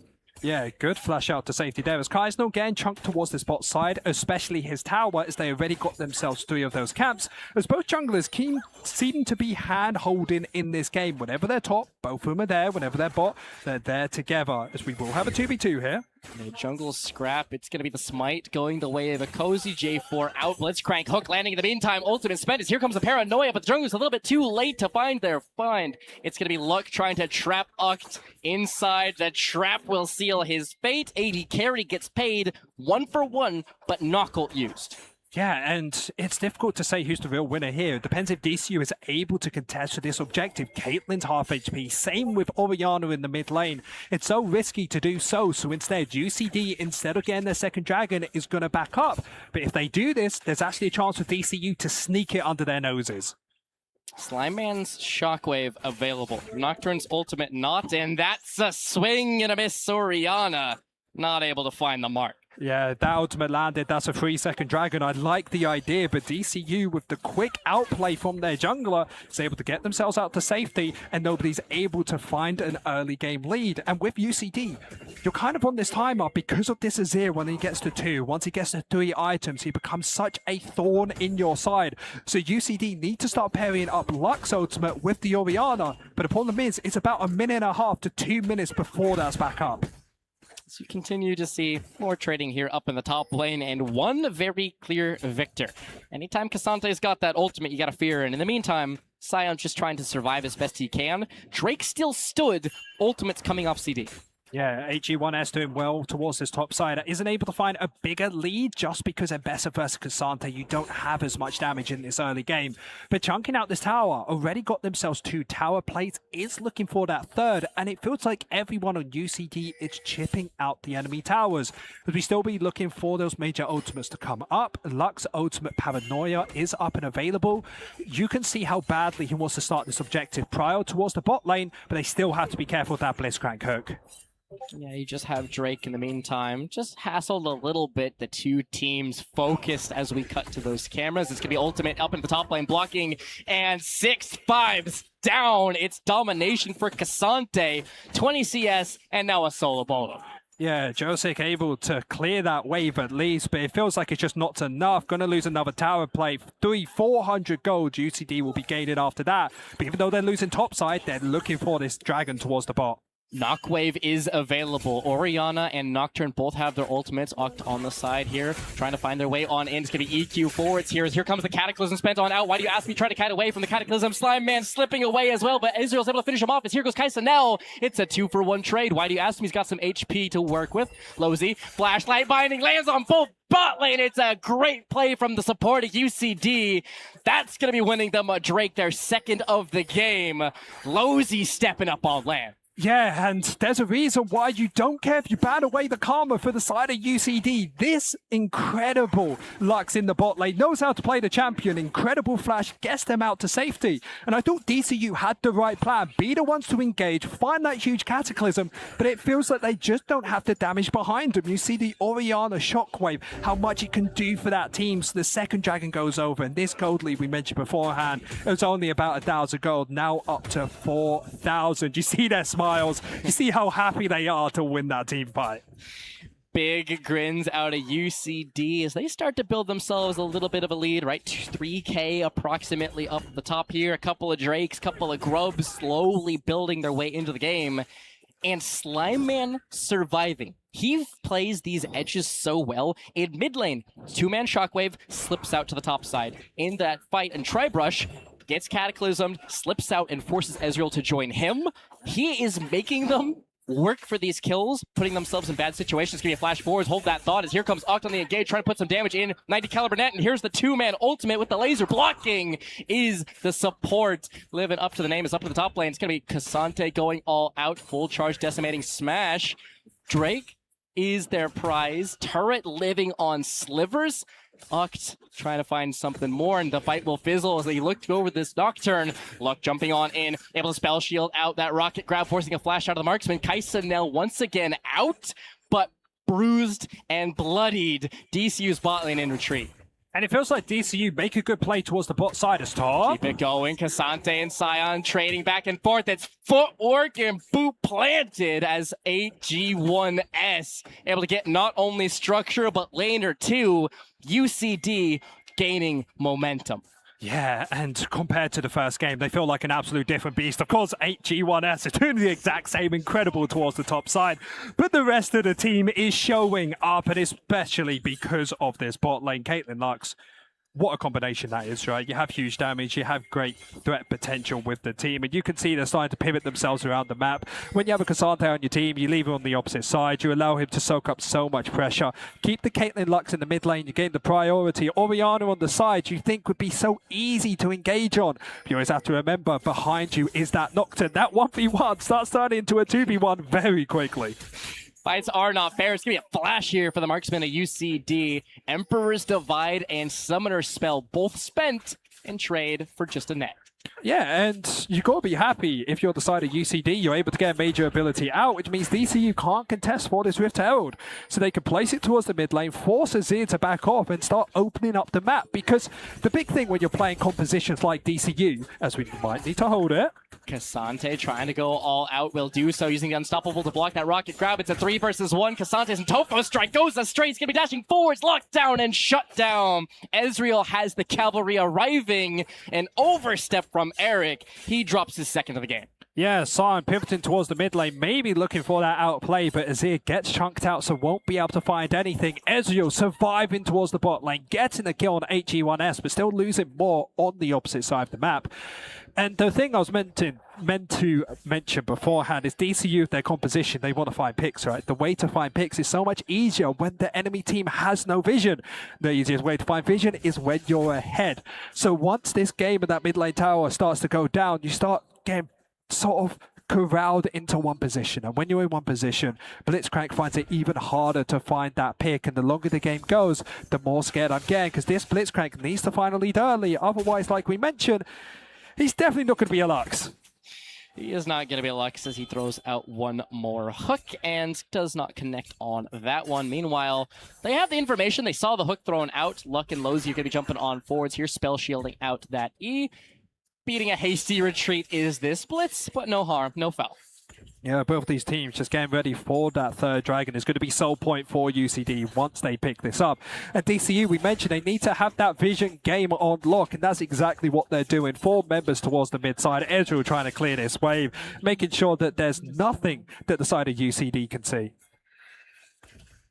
DCU trying to walk their way on in. It is going to be a fight over this positioning. Enter trying to walk on in. You see a Hex Flash from Oct. Herald summoned up in the mid lane, and we've seen this one in game 1. Herald maybe not quite as scary as it may seem. Sion goes wide, but the Blitzcrank hook finds the mark. That's going to be Lozy, going to be jumped on immediately as the Ignite's going to be ticking, burning to a crisp. It's Azir who's slipping away as best he can, but he's down. Luck first to flash away, but he's going to be traded in the meantime. Lozy laser. Why do you ask? He's got the reinforcements as 6/5s, channeling a Q, zoning as tanks do, as now it's up to AG1S, tanking tower shots with reckless abandon. They get mid T1. Kaisenel trying to chip down onto Lozy, who's repositioning on the left-hand side of your fight. Sion cut to shreds. Blitzcrank finished off. Kaisenel in retreat, and UCD able to pick up mid-tower and the team fight. Yeah, and you see the difference between both of these teams. You had the Blitzcrank and the Nocturne having 2 targets. One of them went down the DCU side, while UCD still stayed alive. And with the difference in numbers, no matter how low you are, Lutz can still deal that damage. They win the fight. They should be able to get themselves the 3rd dragon as well. As DCU, they're still in this game, but it's started to fall apart. You start to look towards Ikozi and Oct. Those are the 2 members with the snap engage. In game 1, they were on point. The Bash brothers into the backlines. Wukong, Rakan. Engage, engage, engage. This one, you have to try and lean on those hooks that you highlighted, but without Fog, a much tougher ask. Yeah, but take a look. UCD didn't actually take the objective. They were too scared with that Ezreal still being alive. So they're actually giving up their full position. There's a chance to walk in, but 4,000 going down to 3. DCU is going to steal away this objective and give themselves another 5 minutes of scaling, because we know Azir, once he gets towards 3 items, he's a huge threat. Flash hook, Nocturne. Here comes the Orianna shockwave. It's going to be a 1-for-1. Make it a 2 for as Kaisenel in retreat. Caitlyn's got the headshot barrier spent. Azir can't do the damage in time. Here comes the Sion looking to rejoin. It's up to Big Cheese to try and turn the damage. The exhaust is through. The Emperor's arrived as it's a shutdown for the mid laner. The auto attack to finish it off. Light's able to blow him to smithereens. Is now 6/5s. He's got himself a very sticky situation. No CC lands, forcing the flash out of the top laner. Cassante and Sion, the long, slow painful chase down as Sion's going to be trying to get one back for his troubles, and Topo Strike spent. Sion eventually finished, but you're already seeing how tanky this undead Juggernaut is getting. And the thing is, right, we can easily say HE1S is more useful in the team fights. For now. The exact same as what we said yesterday, or the game before. Joystick will get to a point where it comes more tanky. It might take him an extra 10 minutes, but he is going to get there. Same for the Azir. DCU, they're scaling. They're slowly getting back into this. So UCD still on that timer, but they are in such a great position. Dragging up in 3 minutes, 40 seconds. Got themselves the Baron as well. And if there's a team comp you do not want to have Baron, it will be UCD. A team like last time who's incredible at taking these towers because of their range advantage. Slime Man Shockwave will dissuade any further chase down. Nocturne was running towards that top side to reinforce his mid laner, and the play will fizzle top. Yeah, and I'm just taking a look at these items, and you as a UCD team are at the strongest point you ever get to. 2 items on the next turn, the Hextech play, making it whenever you use your ultimate, you get more attack speed, you have a bit of HP, and that cooldown reduction on the ultimate. You have, of course, Orianna, got yourself the Deathfire, and that Leandri's incredible burn against the Sion to try and chip through them. But most importantly, take a look at HG1S, has himself those 3 items. 3 item, Cassante, and ultimate CD as well. It's going to be Ekozi dashing forward. Just locked up Whoa. with that light binding, a little bit more damage, forcing a flash out of the DCU jungler.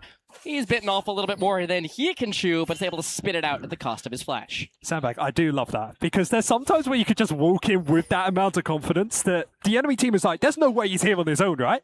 But he was. There was a chance he could have died if he wasn't that confident on it. But so far, nobody's able to find that massive lead, but I still will look at most of these flashes. Caitlyn and Lux both have that flash available. I mean, Oct has a chance to pick him off. Pings mid, fear tether broken. It's Kaisenel able to shift out with any sort of a fuss, and Nocturne being proactive is what you like to see.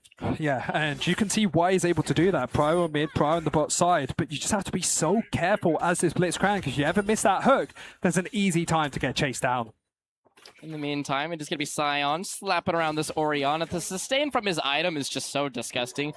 It's a lot of chip damage back and forth, but Slayman, this is a very arduous task to eventually knock down the Sion. Yeah, you still kind of need another item to make this work. As it's going to be an ultimate committed on both sides, Slime Man and Sion. You just got to play a little bit of a dance around the hat type of deal. Slime Man is eventually able to push out the Sion, but look at the itemization. The MR for both of these 2 top laners is dregs at best. Yeah, of course you do have Zeke's, which is able to give you, I believe, 25 magic resist, which does help, but isn't going to be the best. And against Orianna, you're not really expecting her to be bursting out a Sion. She's all there to try and help burst somebody out with luck. While on the opposite side, Azir is somebody who could do so much better at it, but you need a lot more magic damage, so you need that 3rd item. As we do have a bit of a lull moment. You see Nocturne hovering mid constantly, over and over and over. Listen, we made the one luck joke. Nocturne is really trying to get lucky and catch somebody asleep at the wheel. Yeah, and he's trying to look towards the bot lane. Azir, of course, has the flash and Streamer Shuffle out to safety. Fear, Tether, Emperor's Divide. It's now Luck with a whole lot of move speed, though. Anytime he's got that Fear through, it's going to be AG1S with a little bit of chip damage. Big Cheese down to half HP, but he's got Jarvan waiting en route. Blitzcrank is caught, jumped on, and blown up. No help from the support here, as Cassante is going to go all out. Kaisenel with a whole host of trouble, as here comes AG1S. The laser's going to go astray, as flashing forwards is the Nocturne. Cozy throwing up Cataclysm, but he can't get it done. It's UCD picking up a hat trick, losing only their jungler, and moving their way in towards this bot T2. Yeah, and take a look. Dragons up in 10 seconds. They can take it for free if they want to, or instead just push both mid, bot lane, and top side. There's nothing the enemy team can do against it. Because usually you'd say, Azir, just streamer ult them into your tower and you'll win. But he has no ultimate available because of what Luck was able to do early. And for a player who's only just come into the team as the B-side's main carry, he's doing incredibly well. He is rising to the occasion. Sion playing with every single point of his health bar to clear that wave out. Will eventually cede control of the top side. Drake, in the meantime, is going to be chipped down mid T1, living on slivers. DCU bending, not breaking. Yeah, as both of these teams fighting for everything. Remember, there's over 1,000 students here who did play in these tournaments, just showing how big it is over here in Ireland. DCU versus UCT, the best two teams. But the funny thing is, right, you have a few other teams here, like QUB, somebody named Wiggler over in the crowd, who's probably not feeling the greatest, as he had a team called the Wiggy Wanderers, who was able to get towards the final multiple times. Not able to make it here today, but hopefully for that next season. Knocked out in semis at the hands of this DCU squad, a pair of colleges who have been, once again, chipping their way at one another. There's been a lot of matchups over the course of the regular season up in Premier. They've got a feel for one another. It felt like DCU were on the upswing. They were the ones who had a little bit of momentum to their name, but weren't quite getting everything together, right? Lots of potential, but nothing converted. DCU game 1 converted. Game 2, maybe sliding back to a little bit of familiar territory. Yeah, as both teams will be fighting for control over towards this top side around the Baron. I did want to mention that we talk about Premier. These are the top tiers of universities. But of course, we do have the normal leagues for everybody at home. If you're a gold, silver player, you could be any sort of rank and you can still join a team. Because esports at the end of the day is fun to see the best players play, but it's also fun to play yourself if you're ever at university. As we go for a trigger pull, Nocturne is looking to get the party started as here comes a long-range rocket grab. It's going to be a big blitz hook as here comes the Cataclysm onto the spell shield. Octa's able to get one down, force the flash away out of the box. It's going to be a 2-for-1 trade. DCU end up coming out numbers ahead. Very nice hook, getting luck, turning it into 2-for-1 as this Cassante will not be easy to try and chip down. Maybe a bit of an unstoppable play here as he steps forwards with that footwork as Cassante goes all out into 1v4. Does he have enough damage to get it done? He does indeed! Reinforcements from their support. It's going to be a flash away from Cassante. It's going to be all Cassante! 200 years brought to bear as 8G1S looks for more. Tofo number 3 and victim number 3, why do you ask me, gets paid. DCU swung UCD with a bigger counter. It wasn't even a big counter. It was all their top laner. And what is happening? Every time there's an incredible play, there's always a pause. I love replays, and I feel like this is just a replay moment. This is just a replay wearing a trench coat. The pause will be updated as soon as we get a little bit more information for you guys. And I'm going to leak a little bit of chat here. Cassante 2 OP. No, he is said the call in chat. Cassante 2 OP question mark. That pause seems valid to me. Yeah. Cassante 2 OP, I can get behind that one. Yeah, Cassante champ with 4,007 HP, 350 armor, and 450 magic resist. That seems pretty fair to me. The copy pastas are absolutely on point, but as you zoom out a little bit, 2.5 minutes towards this Drake, it feels like DCU need to get lopsided. They need to overload, they need to take risks, because in straight fights, that was 4 versus 1. Yeah. That's about as lopsided a fight as you can get. You just put the caution tape around the top lane and go, do not cross, do not address, don't look at it, don't make eye contact, let's go fight elsewhere, because this Cassante he's not being brought down. Yeah, but I actually want to make another note on both of these mid laners, because we've seen the Oriana's always had the number of the Azir, right? That last team fight, Azir won the 1v1. It's starting to turn into their favor. Yes, Sion hasn't become that big beefy tank we want him to be. Cassante is a huge different monster, but honestly, I think he just will be. But the person to deal with it is the Azir. 2.5 items in the pocket, able to pick up another kill at the end of that fight. Once you get that death cap, your 3rd item, you can start shredding not just everybody, but also that tank. A moment to gather. Yeah. This is a moment. The first one was the Karthus ultimate. Now we have the Cassante ultimate. These champions are breaking the confines of the Rift. We will have to throw to a quick break to rein them back in and bring it back to Summoner's Rift. UCD, DCU, Game 2 will finish right after this break.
looking to get this one over the line and push that third and final game 3. Talking about complete control, we keep talking about top lane. HG1S, what a play he made. Get that hype up for him. Incredible first game, incredible second one. But let's take a look at the bot lane, because I feel as a support main, we need some love down here. Lozy and Why'd You Ask Me, 10-2-6, 2-1-15 against a Blitzcrank. And this player, Oct, is no one to really sniff at. He's somebody who has played in the UKL. UKL, of course, is the top UK league. Big up UK from me. However, it is a really incredible league. If anybody knows about Los Ratones, they played in the league above that, just showing how impressive these players are. But DCU, difficult position, but we mentioned beforehand, death cap on Azir. Take a look. Had both components only 1,000 gold away. It's amazing. You pick a champion that actually does damage, and you know what you do? You do damage. Wow. Mr. Useful not on Rift means he's able to get some damage done, as it is going to be a death brush.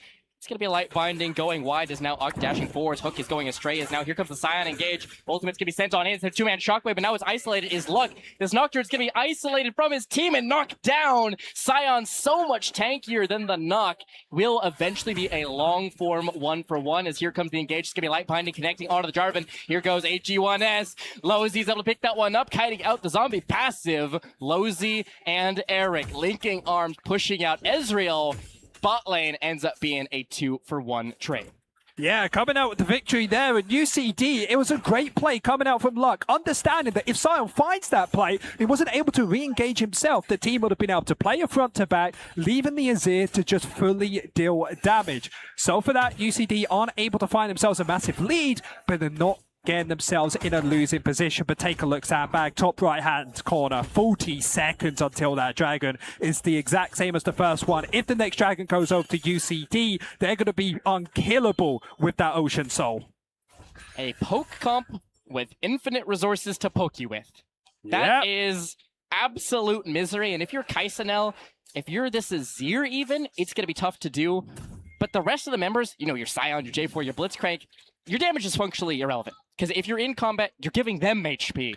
Yeah, for everybody who doesn't know what the Ocean Soul does, it gives you extra HP every time you take damage. So a poke comp, you can see why it's so impressive against that. It's up in 5 seconds time. No flash available for Why'd You Ask Me or Lozy, meaning that Oct is able to find a hook. The problem is you see these traps, you want to be in there first, and DCU have an uphill battle to climb.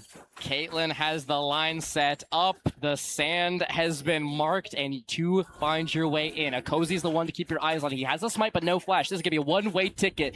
Jarvan waiting. 4k HP. In goes this Cataclysm. It's going to be 3-man knocked in, but he's got no support. He's isolated and killed. As here goes HG1S. Kasante's going to go into the backlines himself. That's going to be Luck doing some damage. A 2-man Azir ult. The Emperor's Divide's going to get a whole heap of damage. Here comes Big Cheese. The Emperor might be able to turn this one around. Slimeman down. It's Azir who turns it. A quadra kill to mid laner at DCU. Kasante, the only one on his feet, is Oct and Kaisanel going to put some damage back into him.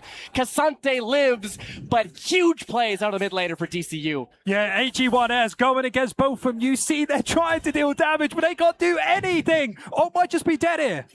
Kasante, no ult, no flash, no problem getting summoners out of the support at DCU as Oct is on his heels. Blitzcrank level up changes, not a thing. Unstoppable is top lane. Drake not taken. We're running it all the way back. I was about to say, I'm having words that we're going to be having another team fight to decide who's getting that major objective. DCU on the edge of glory. And remember, huge teams, we talked about the Azir with an incredible Shurima shuffle. However, he didn't have the death cap. Now he does. That ultimate is going to be bonkers in that next fight, as both teams seem to be pinging in different directions. DCU might be giving this up and going for this Baron instead. It's going to be a first blue ward, though. UCD understand. They're able to send members if they so wish, and it's going to be pinged off immediately. Nocturne going to put some damage into the strike. Teleport fully up towards the top side. There's a chance that DCU can engage 4v5. UCD have to disengage this. They do not want this numbers disadvantage, so the Paranoia is going to be thrown out defensively. 90 caliber net going to be flashed away from as a Cozy just blown to smithereens as here comes the Nocturne ultimate. Luck running. Laser astray, but here comes Kasante with kill of his own. It's going to be top lane gap here as HG1S gets onto the Azir. Emperor's Divide used defensively as Luck is going to be able to retreat. Flashing forwards and gets him. Lightning will not strike twice as it's a double kill to Why Do You Ask Me? Eric on a rampage. Oct in retreat again. 4-0. Ace will be wrapped up. UCD want that third game. Numbers be damned. It doesn't matter. You can have a 5 versus 4 and HG1S is going to win out. Flashing on that Azir, doesn't care about that death cap, and they get themselves this objective. So we will have ourselves another quick pause, and it was a major team fight. Yet again. It feels like we've got a little pattern going on here of huge play issues. But Sandbag, what a series we have on our hands, because when we're looking at both of these teams, it's clear that UCD are most likely going to win this this game. 10,000 gold lead, huge in League of Legends. They only have to win one more and they can get themselves that mid lane tower. Now, it's going to be a sound issue again with the AD carry. The problem is DCU have 3 AD carries, so it could be really any of them. The problem with flexes is not only for the enemy team who's trying to figure out a draft to navigate, but also for production when they say, hey, our AD carry is having issues, and then you have to walk out to a bunch of different PCs to check it's like, it out. our casters having an issue. Which one? Casters are always having an issue. That's all we have back here. Honestly, they're our issue. You know, right games and their production behind the scenes, that is the pain. But of course, we are trying to get it fixed as quick as possible. And I'm seeing an R, meaning that we might be pretty close to getting it ready. Should be nice and easy. Soul complete. Baron not taken, though. There was a bit of a bluff of, we're going to take the Baron. If we give up the Soul, the Blue Ward to scout it. DCU, even with a Baron, don't feel like they convert this game. No, 100%. I agree with you. DCU were in a desperate situation, but they started that objective up to try and get UCD off theirs. Now, they did get the 4 versus 5 fight they wanted, and then HG1S did their thing. Fortunately for DCU, Azir will still be a massive threat. No flash available for HG1S to get on top of the Azir, but no flash from the Azir to get away. So plenty of outplay potential. As UCD don't just get themselves the objective of the Dragons, they also get themselves the Baron, as they will be looking for a full 5-man towards the mid lane, as they need to be careful of if HG1S ever goes to a side, there's a chance you just have a ultimate from a Cozy, and then Azir just takes over. And the first way, we didn't even get a chance to set it up properly, considering they just insta-pulled the trigger on the 4v5. Kaisanel, Big Cheese, Why Do You Ask Me, and Slime Man all had flashes from that first fight where the burst damage was so big they didn't even get them off. This one, that is not the case. Huge Cheese has no flash for a big play make. He has to do it with simply his base kit. Okay, I agree with you, but let's also take a look. We have ourselves GAs completed from Why Do You Ask Me and the jungle as jungle. Looking for a flank here. It is going to be a Cataclysm flying in as both junglers separate themselves. Luck has got the Guardian Angel. He will not even be needing it, as it's a 1-for-0 pick. And Cozy strays too far from his damage. Dead on arrival. HG1S understands he cannot. Sion gonna be in the back lines, trying to find the flank, but it's all eyes on Huge Cheese. Here goes Cassante. The shockwave's gonna be slipped away from. Sion's gonna be the one taking the damage. He cannot survive it. The storm has taken him down. Is now 5-6 is working his way on the wave. 5v3 carries and Uct. The hook will go wide. UCD descend. They look to wrap this up. Yeah, they're so close to finishing this off. It's going to be an Emperor's Divide into the fountain, but interrupted with that knock-up. GA spent. UCD on the steps of DCU's base. Will not be swept, will not be dispatched, and will be bringing us into a Game 3. And that's exactly what you want to see. This is why we watch League of Legends, and especially the Irish variant. Of course, RedBull being the ones to help us set this up, but these players are giving us a showing. And HG1S, he might be the player of the series already. A tale of 2 games. First game, Engage beats Jin. Yep. Second game, DCU goes for another Engage. J4 Blitzcrank is dealt with and falls flat on that one. So UCD, DCU, we said it was going to be very difficult to separate them. We're all knotted up at one apiece. Exactly. You're feeling much better if you are a UCD fan, able to get your first victory, not of just this game, but of today, as they did get, in the nicest way, a bit dominated in Valorant. However, of course, we are going to have that third and final game. Sandbag, remember, they have 10 champions not able to pick anymore. Of course, the 3 bans as well, up to 26, if I've learned how to do maths. As I'm just excited to see, because you're going to have to go deep into the pits of champions to see what's going to come up. Yep, and this is Grands. You have nothing left to hide. If you have pocket picks, if you've been prepping something over the course of the season, now is your time, and you will not want to miss this. DCU, UCD, League of Legends Grands Game 3, right after the break.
Let's take it back a few good years to when the world was ending.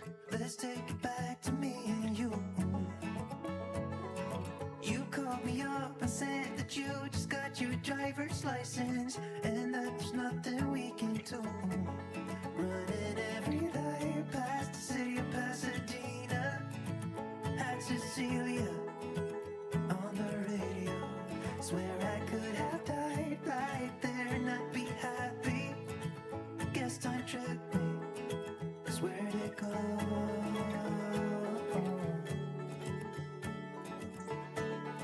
And I wonder, I wanna know if life gets any better. Pretend like it's raining, talk about the weather. Play the tape when we were stupid kids, middle fingers up. I wanna know where those days go.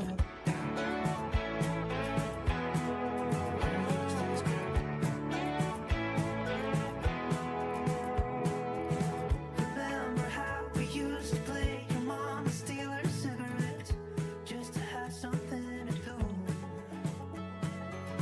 It's kinda sad, but everything just seemed to be much simpler.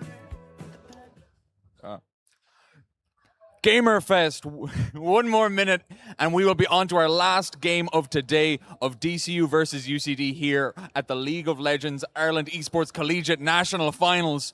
Who's excited? No one. Oh. Yeah, we'll be into the draft very, very shortly.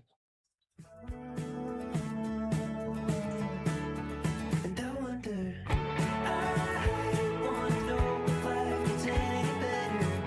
Pretend like it's raining, talk about the weather. Play the tape of when we were stupid kids, middle fingers up. I wanna know,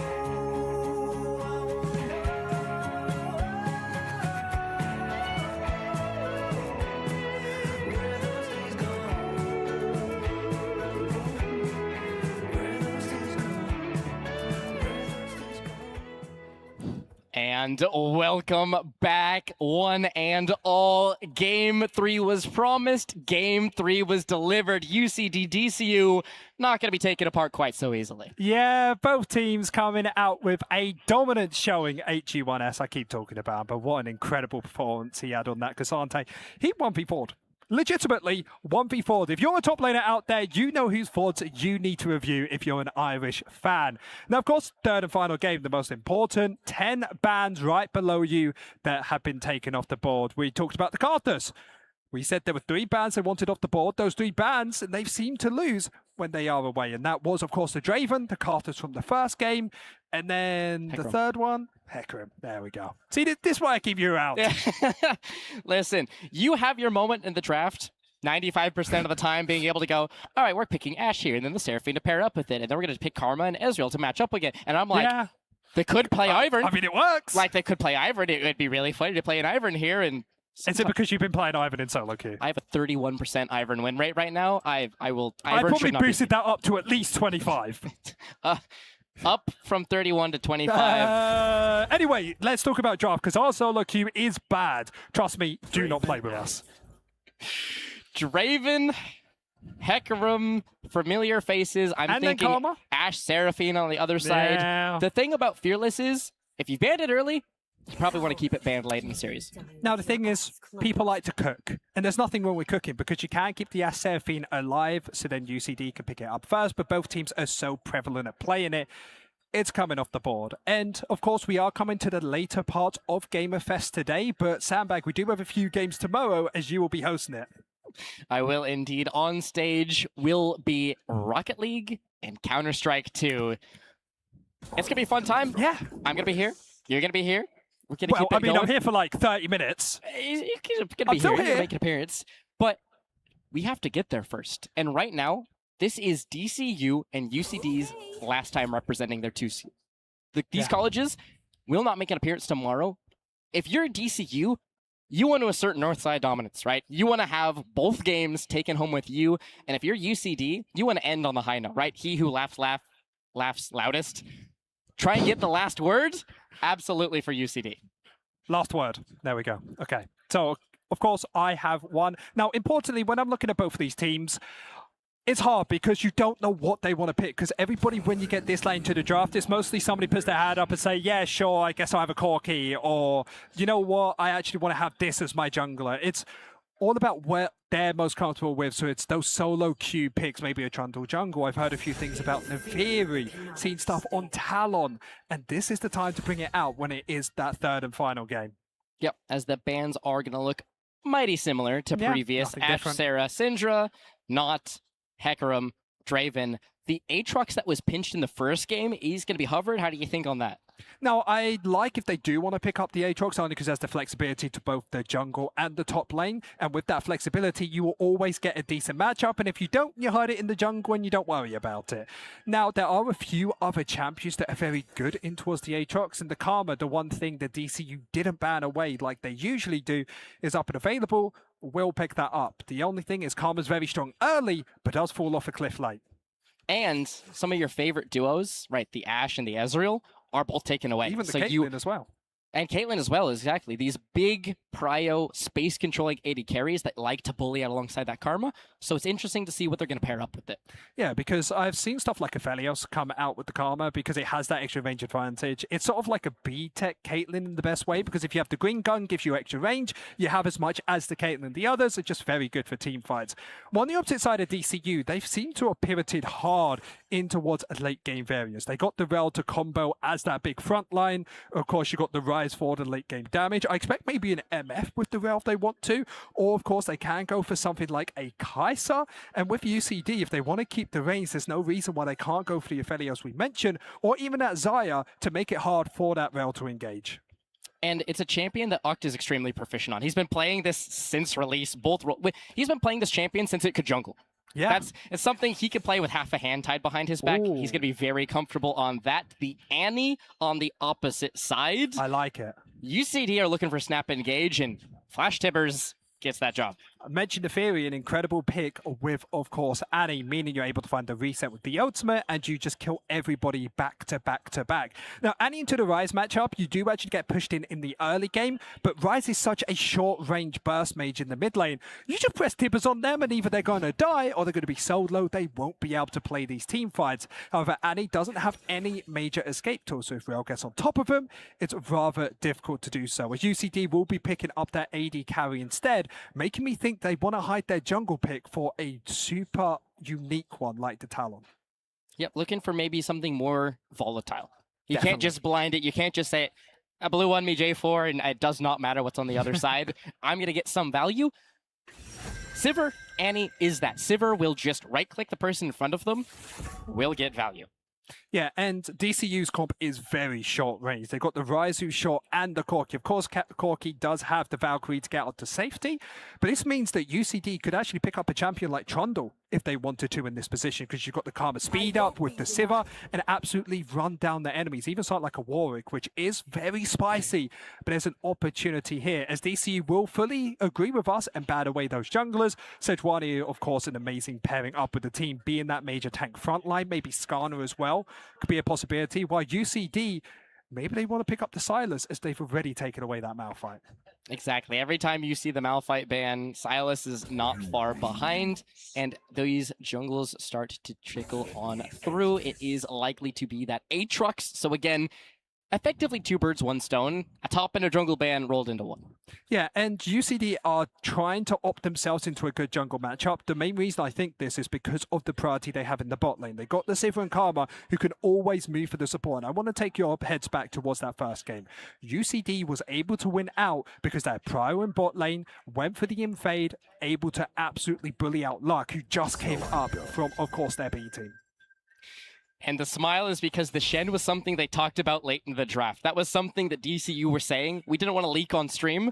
That was something they wanted to pick. They have done their scouting. It's like, pick me Saya, pick me Mundo, pick me Shen. And they understand the situation, gets the ban out. Now what's left in the tank? Exactly. I was about to say that. You said 3 champions. 2 of them have been picked. 1 of them's been banned away. They have nothing on the board that he's majorly happy with, as we will be having the Volley Bear locked in. A contentious pick from me, because of course it needs to get on towards the back line, and you're against a Sivir who has a spell shield, and Annie who has a Tibbers to get out to safety, and you also have a boatload of movement speed. So we're going to have to see if this Volley Bear is flexible from the jungle to top lane, because when I'm thinking about a top laner, Jost can actually play it.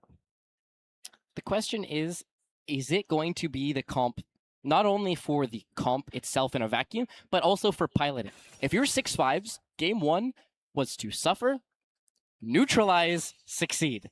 Game 2, he kind of only did step 1. So... Okay. wait. Sandberg, you got so excited for that play. We have a Garen.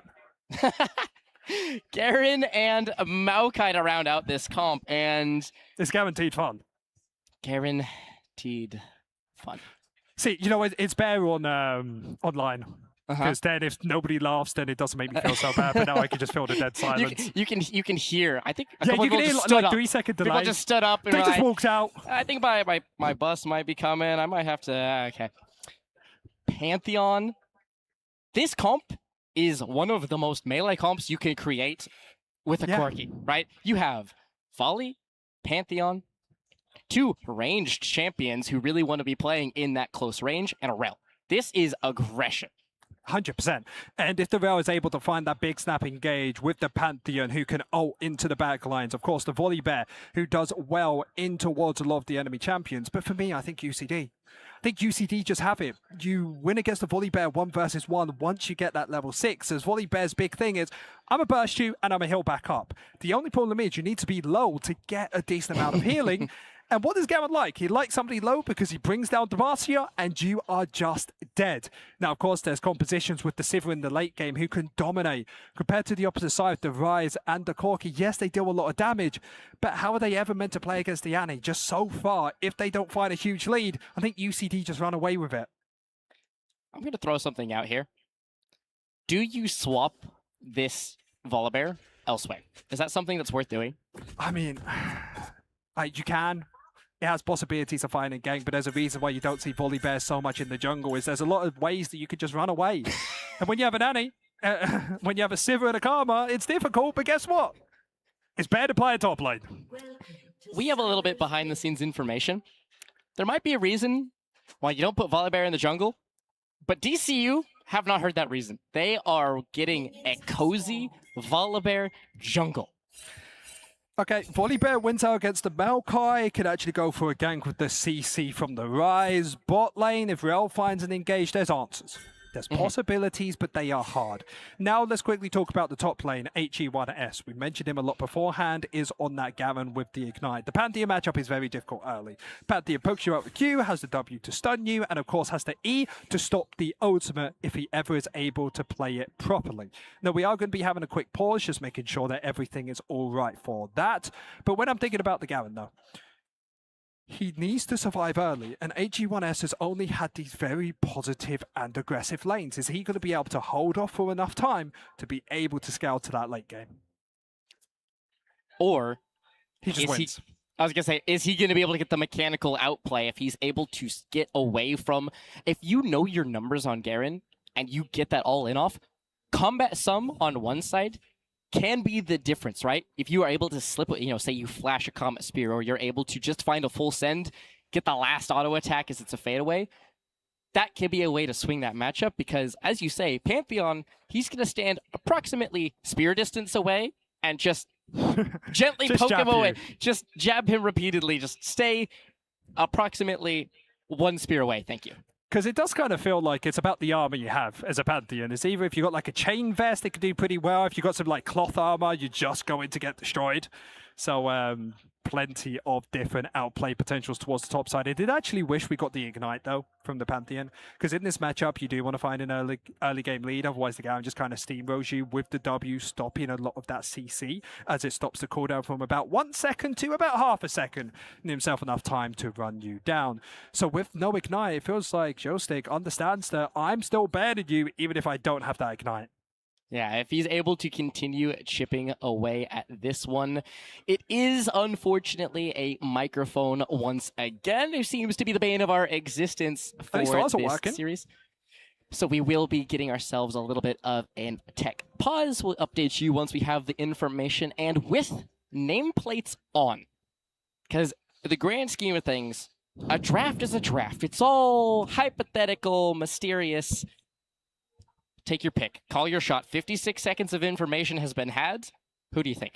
I still think UCD are able to win it. The only way I see DCU beating it is if they're able to find a lead towards any of these lanes. Priority for the side of UCD will 100% happen towards his bot side. You see the W starting from, of course, the Sivir. Got those boomerangs available. As we actually see a counter jungle, a really well-played idea from the Volley Bears. He's very quick. Early combat spell is the difference. You're all in, the one with the Ignite and first blood going over to Garen. That's one way to turn a lane.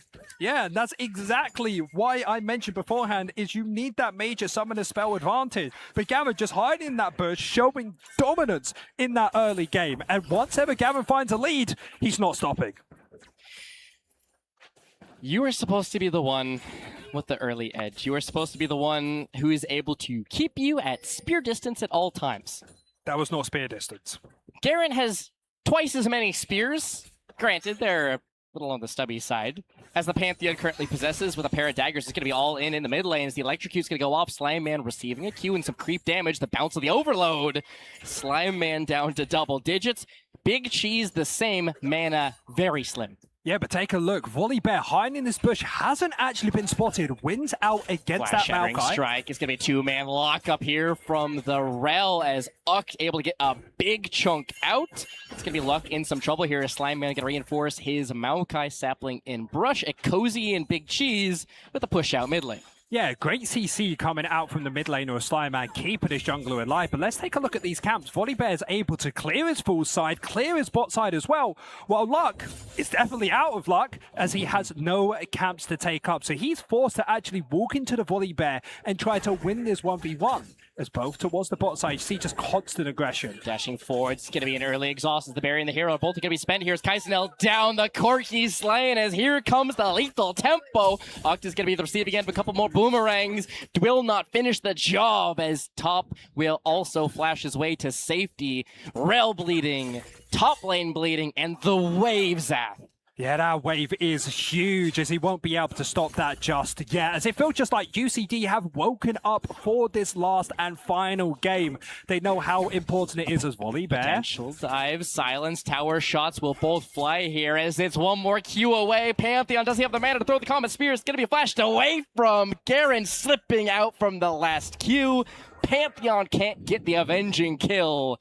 It's Eric surviving on slivers. Now, Gavin is tanky, but he's not that tanky, as he will be hiding in his bush here trying to go for this play. Importantly, Joystick has no mana. No mana. Pantheon down! The cheekiest of brush plays. Garen doubles up his kill lead. Yeah, he gets himself 100 gold bounty as well. He's getting himself truly on the board. But it's not just like top lane's winning out. A kill has gone over towards the Sivir, who has picked themselves up the coal. Of course, whenever you finish the coal, you get an extra 350 gold, which is basically a kill's worth, something that you can never complain about. Sivir's one of those champions where you want to get towards the 3 items before you become a major thorn in the side. And when you think of Sivir, you think of late game. When you think of Corki, you think about early game. How the heck has Sivir got a kill over Corki? It is going to be an overextension from the Rel, drawing Kaisenel in. It was the combat of the heal and the exhaust turning that one around. And Kaisenel and Oct are now going to have to get a little bit more creative, because once these boomerangs start wrecking this wave, they're going to be locked under their tower for the foreseeable. Yeah, 1,000 gold difference for both of these teams. UCD winning out both in top and the bot lane. Fortunately, Joystick is still able to pick up a lot of that CS because, of course, that spear we aforementioned before, having a decent bit of range. As Volibear towards his bot side, trying to make a play happen, but Sivir has E, and you've got the Karma Shield making it hard. Shattering Strike is spell shielded. Crash down is slipped, and it's going to be some damage back the other way. Very nicely withheld. Why do you ask me? Cool as you like. And you see how big this wave is. They're not actually able to hold it. So UCD, if they want to, can just walk in on the Volibear, stop him from doing this objective, and maybe even kill him. Garen's going to be throwing out that Ignite once again. He doesn't have that level 6 to go for the full-on execute. The creeps do not dissuade him, is now the level 6 hit. A creep in the difference is going to be Tippers on in. DCU Big Cheese going to be chopped up on that one. Slime Man gets the ISO kill. Yeah, and that's actually going to be because that bot lane play didn't work out. Because it didn't work out, Akosu wasn't able to do Dragon, and because of that, they were able to try and collapse on top of him, meaning that Huge Cheese had to walk down, so he got countered by Luck. And all on the back of this, UCD is able to find a lead in mid lane by finding that kill. 4-0, and 4-2 teams who are this close in the standing, getting both to the finals, being 1-1 apiece. UCD are starting to run away with this. UCD came out the gates swinging and building themselves up a lead. Granted, this is only a couple thousand. This is only some items here and there. But leads in League compound themselves. If you have more gold, you get more gold. The rich get richer, the poor get poorer. UCD want to keep that going. If you're DCU and you fast forward 10 minutes and it's still 2K, you're happy fine. with still 2K. Yeah. Of course, there's a big difference between 2K early into the game compared to 2K at full items, because of course you can't spend more gold than what items you can get. Now take a look at these objectives. We do have the dragon available. Both of these teams haven't actively gone for it, more instead looking for a gold advantage. And this makes a lot of sense as UCD know that they can outscale the enemy team. As towards the top side, you see the exact interaction of Joystick say, please get away from me, use the W and the Q, and still somehow BG1S is able to get themselves a victory just because he's able to hold this back up because of his passive. Yeah, and if you're 5/6s, it's all about that Garen Q. If you can get your shield up in time, no Q damage, no E damage, you can backpedal, you're happy. If you don't get that up in time, you're going to take every single one of those spell ticks because you don't have the ability to get it while you're silenced. That's the one that really matters, is the two mid laners just going to jockey back and forth. CS, negligible across the board. Top lane, the only one to speak of, really. Yeah, and HG1S winning really well on these trades. Even though they are behind, you're actually in a great pattern early into the game because you could just use your abilities or walk yourself out to safety. And with how top lane's doing well, it seems like the rest of the team as well, as DCU will be sneaking away that objective. And this is just because the volley bear of those earlier plays of going into the enemy jungle, stealing away these camps, and this is constantly what Akosi is trying to do. It's going to be an ultimate spent here, and that Realm Warp as well, a trade of mid lane Arkeys. There's going to be a little bit more damage up at the top lane. The silence going to go through. If you're Ryze, you just want to hang out. That's all you want to do. You want to just get towards your items. You need Roa, you need Seraphs. Just survive the onslaught. Yeah, because of course, Seraph's Embrace gives you an extra shield whenever you go below 30% HP. For Annie, somebody who wants to burst you out, that is such a crucial item to get up. Problem is, you usually get it as your second item, so you still have another 15 minutes of the Annie completely bullying you. Talking about bullying, Akosi's about to get that. Oh, Akosi strays too far. Can he find some sort of redemption for himself? It will simply be a disintegration. Slime Man picking up his second of the game. And Sandbag, he felt the desperation, right? He knows he needs to find a lead, otherwise his team's just going to get outscaled. But you saw what Annie does against Ryze in the early game. You're not able to get that priority you want. Bot lane, you saw they even died against the Sivir and Karmas. They're always able to move first, able to collapse on towards the enemy jungler. And even though he has himself a 5 CS lead, that is nothing for a jungler like Volibear, because the Maokai always going to be useful in the late game as a tank. And with it, the lone red side lead is done, as it's going to be an E early, however, holding it very respectfully. It's going to be some more trading. The bottom, we might have to hold that thought on the stats, man, as it's going to be an ultimate potentially here. Flash R Garen combo, the classic, is able to get the solo kill topside. The lower third not in time. We might need to take another look at the lower third because there were other things to be focusing on. Yeah, take a look. Average goal diff at 14 minutes. UCD 6.1k, DCU 0.5 for all games played. How do you think DCU got here? It was their late game team fighting. They found their ways back in, and it felt like the series and this whole entire tournament has just been that. But their team comp doesn't scale that well into the late game as UCD, and that's the concern I'm having. It's up to this Ryze as we have that Maokai throwing out his ultimate root. Huge root here onto the mid laner. Ryze is locked down forever. It's the third of the game for the Annie.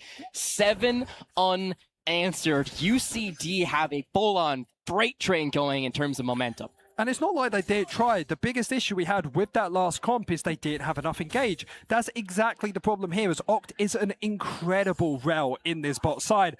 But you saw exactly what happened. You got the spell shield, you got the extra movement speed, heal, flash, exhaust. There's just too much for the side of DCU to get through. And even this top lane counter pick isn't feeling like a counter pick.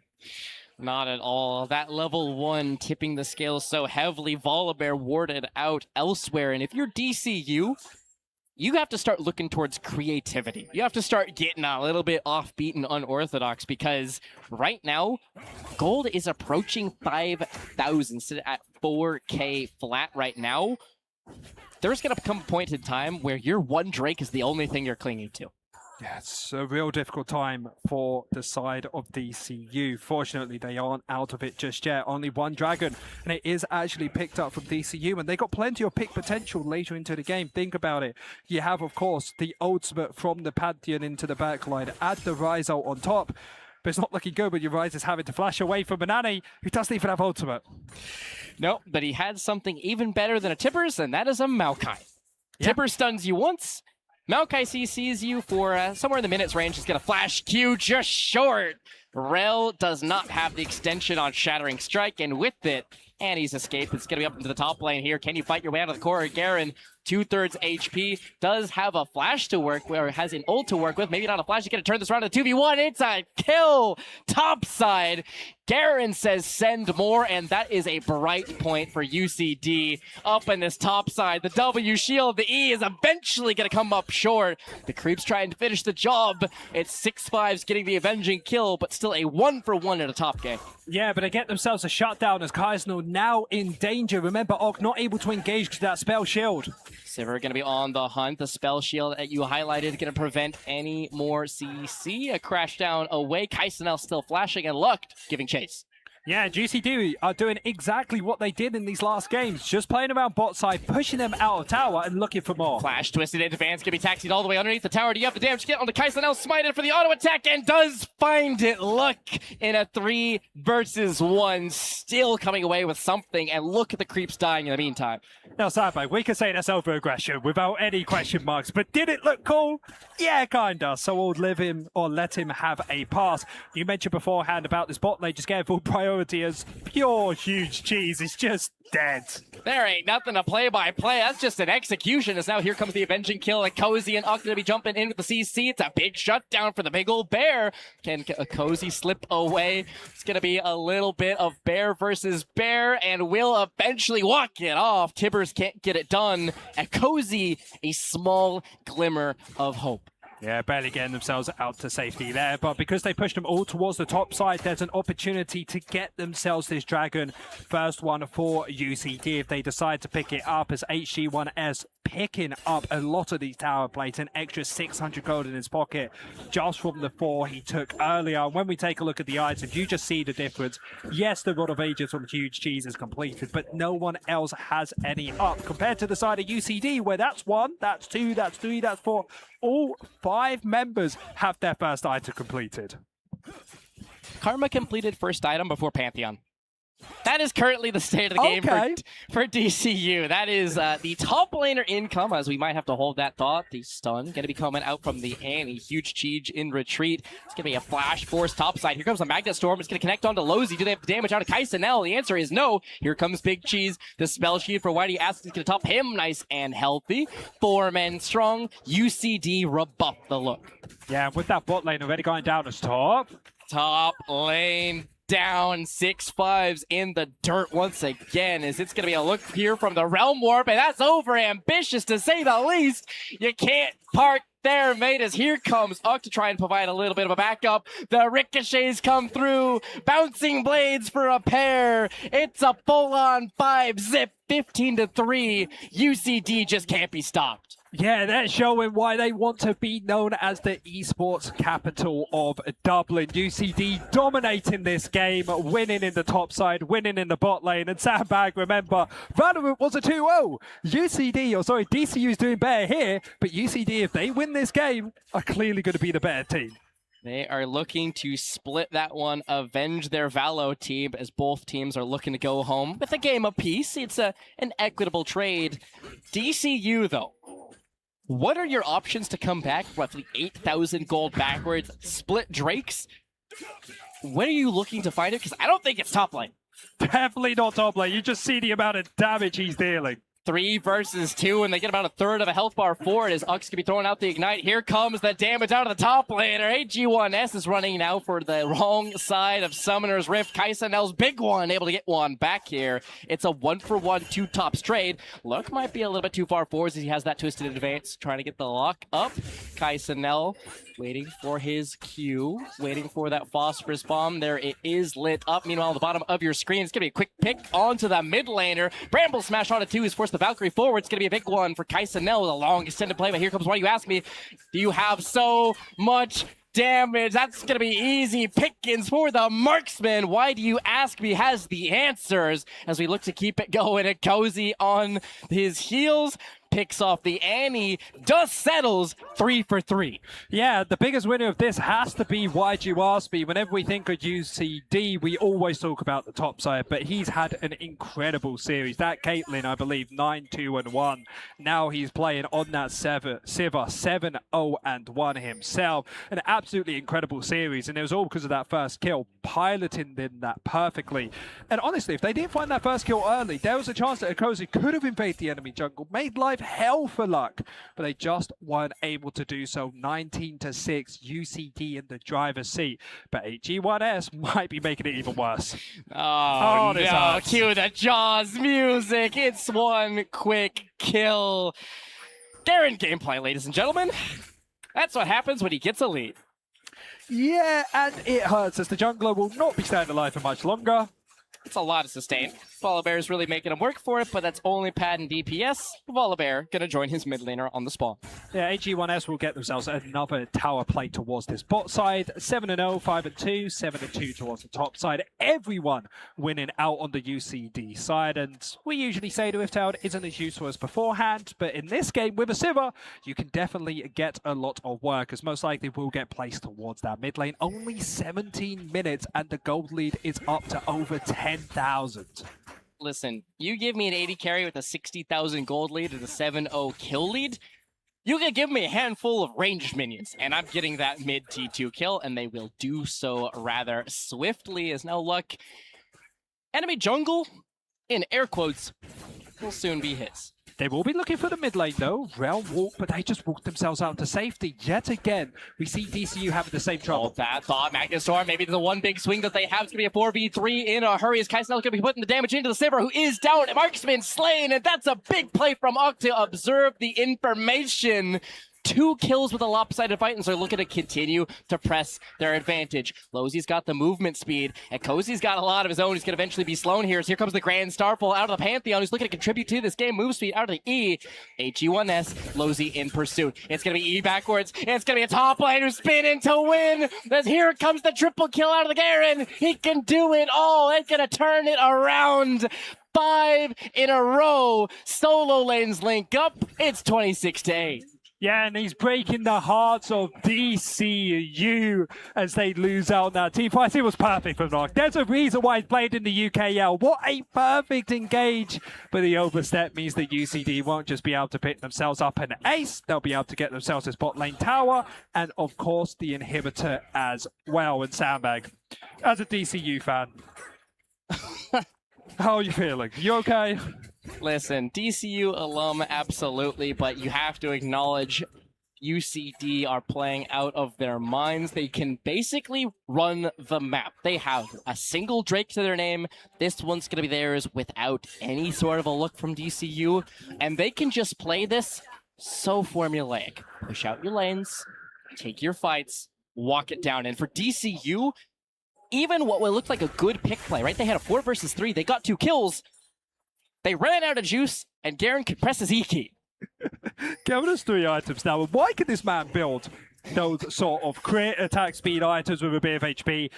Gareth put it at home. He should be a tank. He should be a bruiser with maybe like a black cleaver with a little bit of AD. 80 this carry man builds score. crit. Listen, 80 carry scoreline, 80 carry items. You're allowed to build those things when you're 10-2-2. If you're performing like that, listen, he does attack damage, and he is carrying this game. That's ADC for me. Okay, it's hard to say because the rest of the team is doing so well to facilitate him, especially Luck, who has come in from such an awkward position. I feel like he's fitting this team perfectly, being that support, being the hand-holding his team needs to get them across the finish line as top lane. Pantheon is exploited in a side lane. Once again, the stun will not fly as here comes a Cozy. They're trying to find their damage onto the Garen. Maybe this time sending 4. They're going to have enough. They're going to just send everybody and the kitchen sink on in. It's going to be shut down to the jungler. A top for Baron trade as they look to keep it going here. Grand Starfall stunning up Slime Man. They're going to try to realm warp their way on out of here. Hit the emergency exit and slip away with their prize. Heads up from the DCU mid laners. We might be looking for a little bit more into the brush. It's going to be a two-man Magnet Storm. Maybe not the engage they're looking for. Why do you ask me? Untouched. The bounces fly through. It's just marksman heaven. That's going to be two in quick succession. Make it a third. They're looking to mop up all the way through 5. Quadra kill on Sivir. Kaisenel's not going to give it to him. Walking back to base. UCD might look for the full-on There send. might be a way to lose, but you can't be giving over a full ace at the end of that. UCD, we said Rift Out needed to be useful, and he is mightily, as they will be looking for the end here, 4 versus 1. Kaisenel flashed on point and clicked the Valkyrie and flash expended. The lone member of DCU will be supported by his very own as the wave will slowly be chipped away at, but the Baron creeps not quite so flimsy. They may have dropped game 1. They may have dropped the first game, but they will not drop this one as they get a full-on send. Demacia is dropped. It's a double kill to the top laner. UCD coming back on in 35-12. A demolishing of DCU in this one. UCD are going to be your League of Legends champions of the 25-26 split. What a series we had of our hands. Now, UCD may have dominated in that second game or that third, but what a series we had, Sandbag. Absolutely. Listen, at the very top of the game, we said we're going for 3 games. These are 2 teams that are going to be tough to separate. Both of them were able to walk on through in 2-0s. Today is not going to be like that. They delivered. Yeah. We got our 3rd game, and maybe it doesn't end quite so, but it's still a 2-1 split. Yeah, especially for university shooters. They should be so proud of what they've accomplished, being able to do everything at the university and still be part of this community, part of esports as a whole. I mentioned beforehand, some of them play in other leagues, just showing the level that Ireland has together. Now, of course, UCD, unlucky on the loss. Oh, sorry, UCD lucky on the win. My apologies, but DCU, that must hurt. Yeah, especially as you looked so good early on and then felt like they were just figured out, right? Once those premium picks were taken away, we said this over the course of multiple different drafts that Fearless was going to be the difference, and they got a little too creative, right? Volibear, not up in the top lane, but in the jungle. Pantheon, not in support, but up top lane. Your counter pick top did not get the fight he was looking for early, and with it, felt like that snowball got rolling much too quickly. No, I'm completely with you there. There was such a huge chance to win there, but it felt like the draft never gave themselves the opportunity. And Oct, I love him. He does incredibly well on his champion, but they just didn't have the go-getting. They didn't have the champion to find that hard engage. There's a reason why we've seen a whole lot less of Rel than these days. But overall, we have to just talk about the winners just a little bit. AG1S. I'll keep talking about him. What a series he had. He didn't just win, he dominated. Even the game they lost, he still won top lane, right? And of course, why'd you ask me, in the bot lane, an incredible showing from him as well. You ever need a late game threat, even an early game threat, he was your man. What a way they did it. You need a tank, you need damage. It's all brought topside. That's going to do it for us. We're going to throw this over to the main stage with Kurt, the host, and the 2 teams. Throwing over to you, Kurt. Take it away.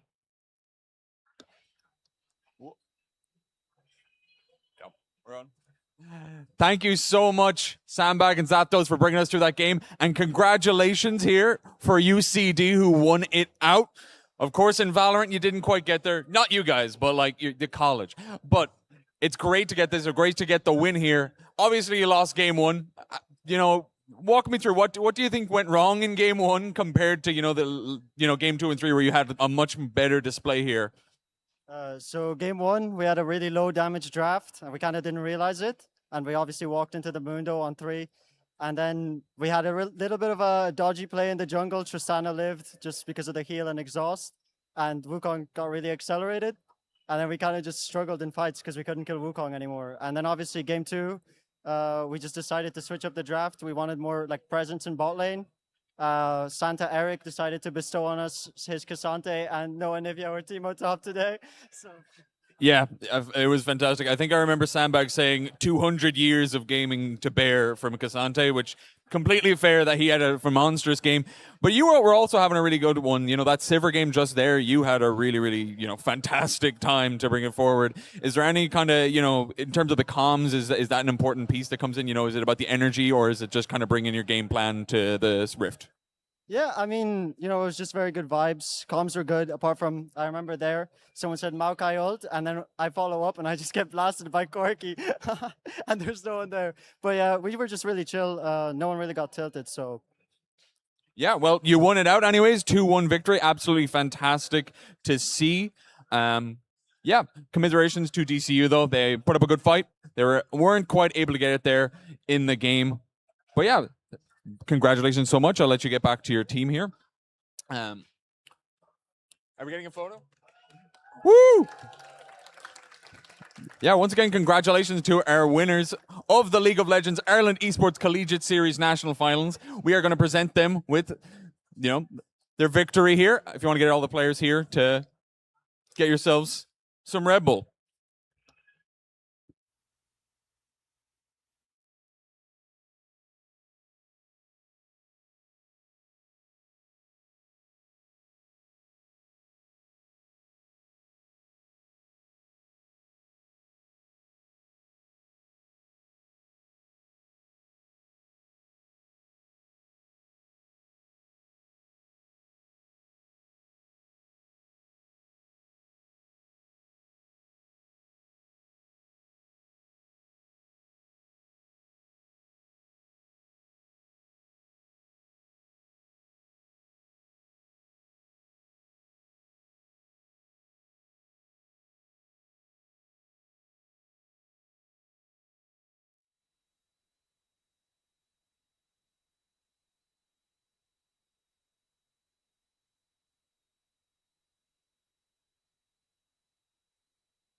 Once again, congratulations to everyone here for UCD.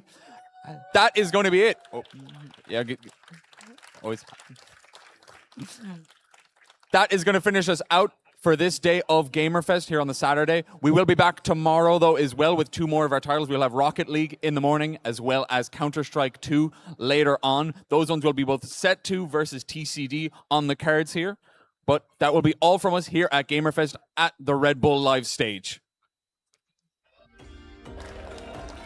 Woo.